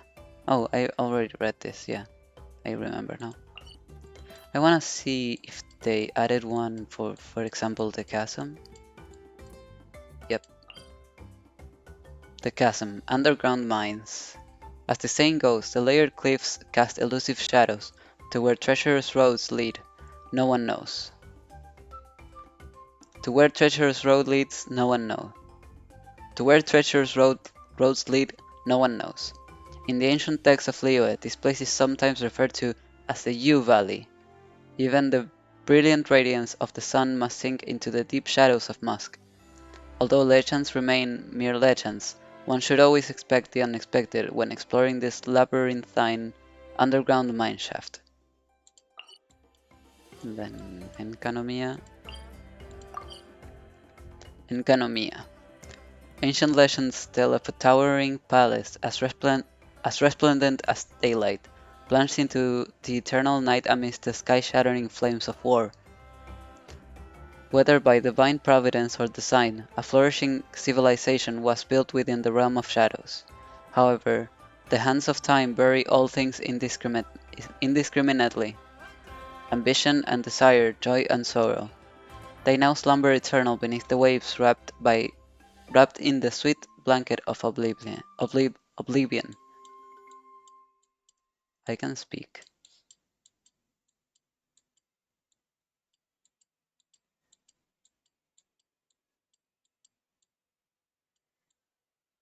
I don't think there's anything else. Oh, maybe the Sea of Bygone Eras. I somehow doubt it. Oh, there is. Sea of Bygone Eras. The citizens of Remuria, who once prided themselves on their civilization and glory, firmly believed their empire would rule eternal. As long as the God King's melody continued to play upon the golden throne, their flourishing laws would stand unshaken, like a fortress of white stone and bronze. Yet, all that ancient pride and hatred eventually sank below the towering waves, leaving only a tranquil, salty breeze, as gentle as it had ever been in days long past. Interesting. And now I don't think there's anything else, as far as I know. Yeah. Yeah. There's nothing in Sumeru.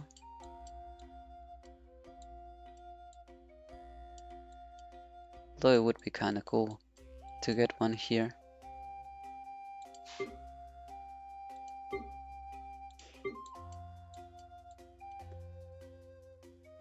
I guess it's not a domain.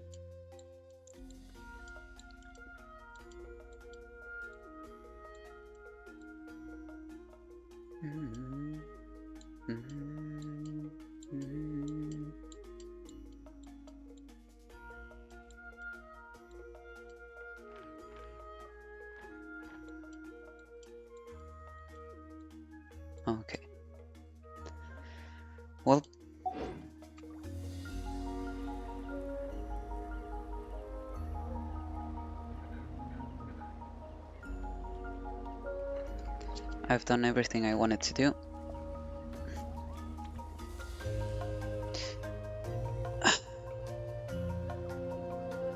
On this patch at least, and on stream I mean.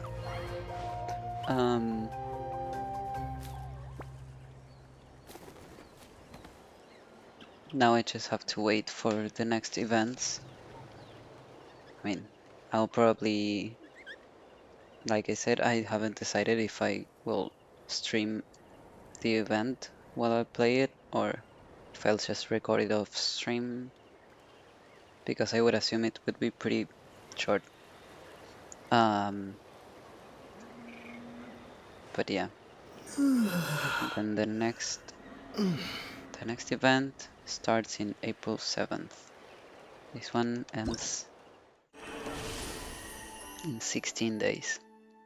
So that would be 2 weeks and 2 days. 1, 2.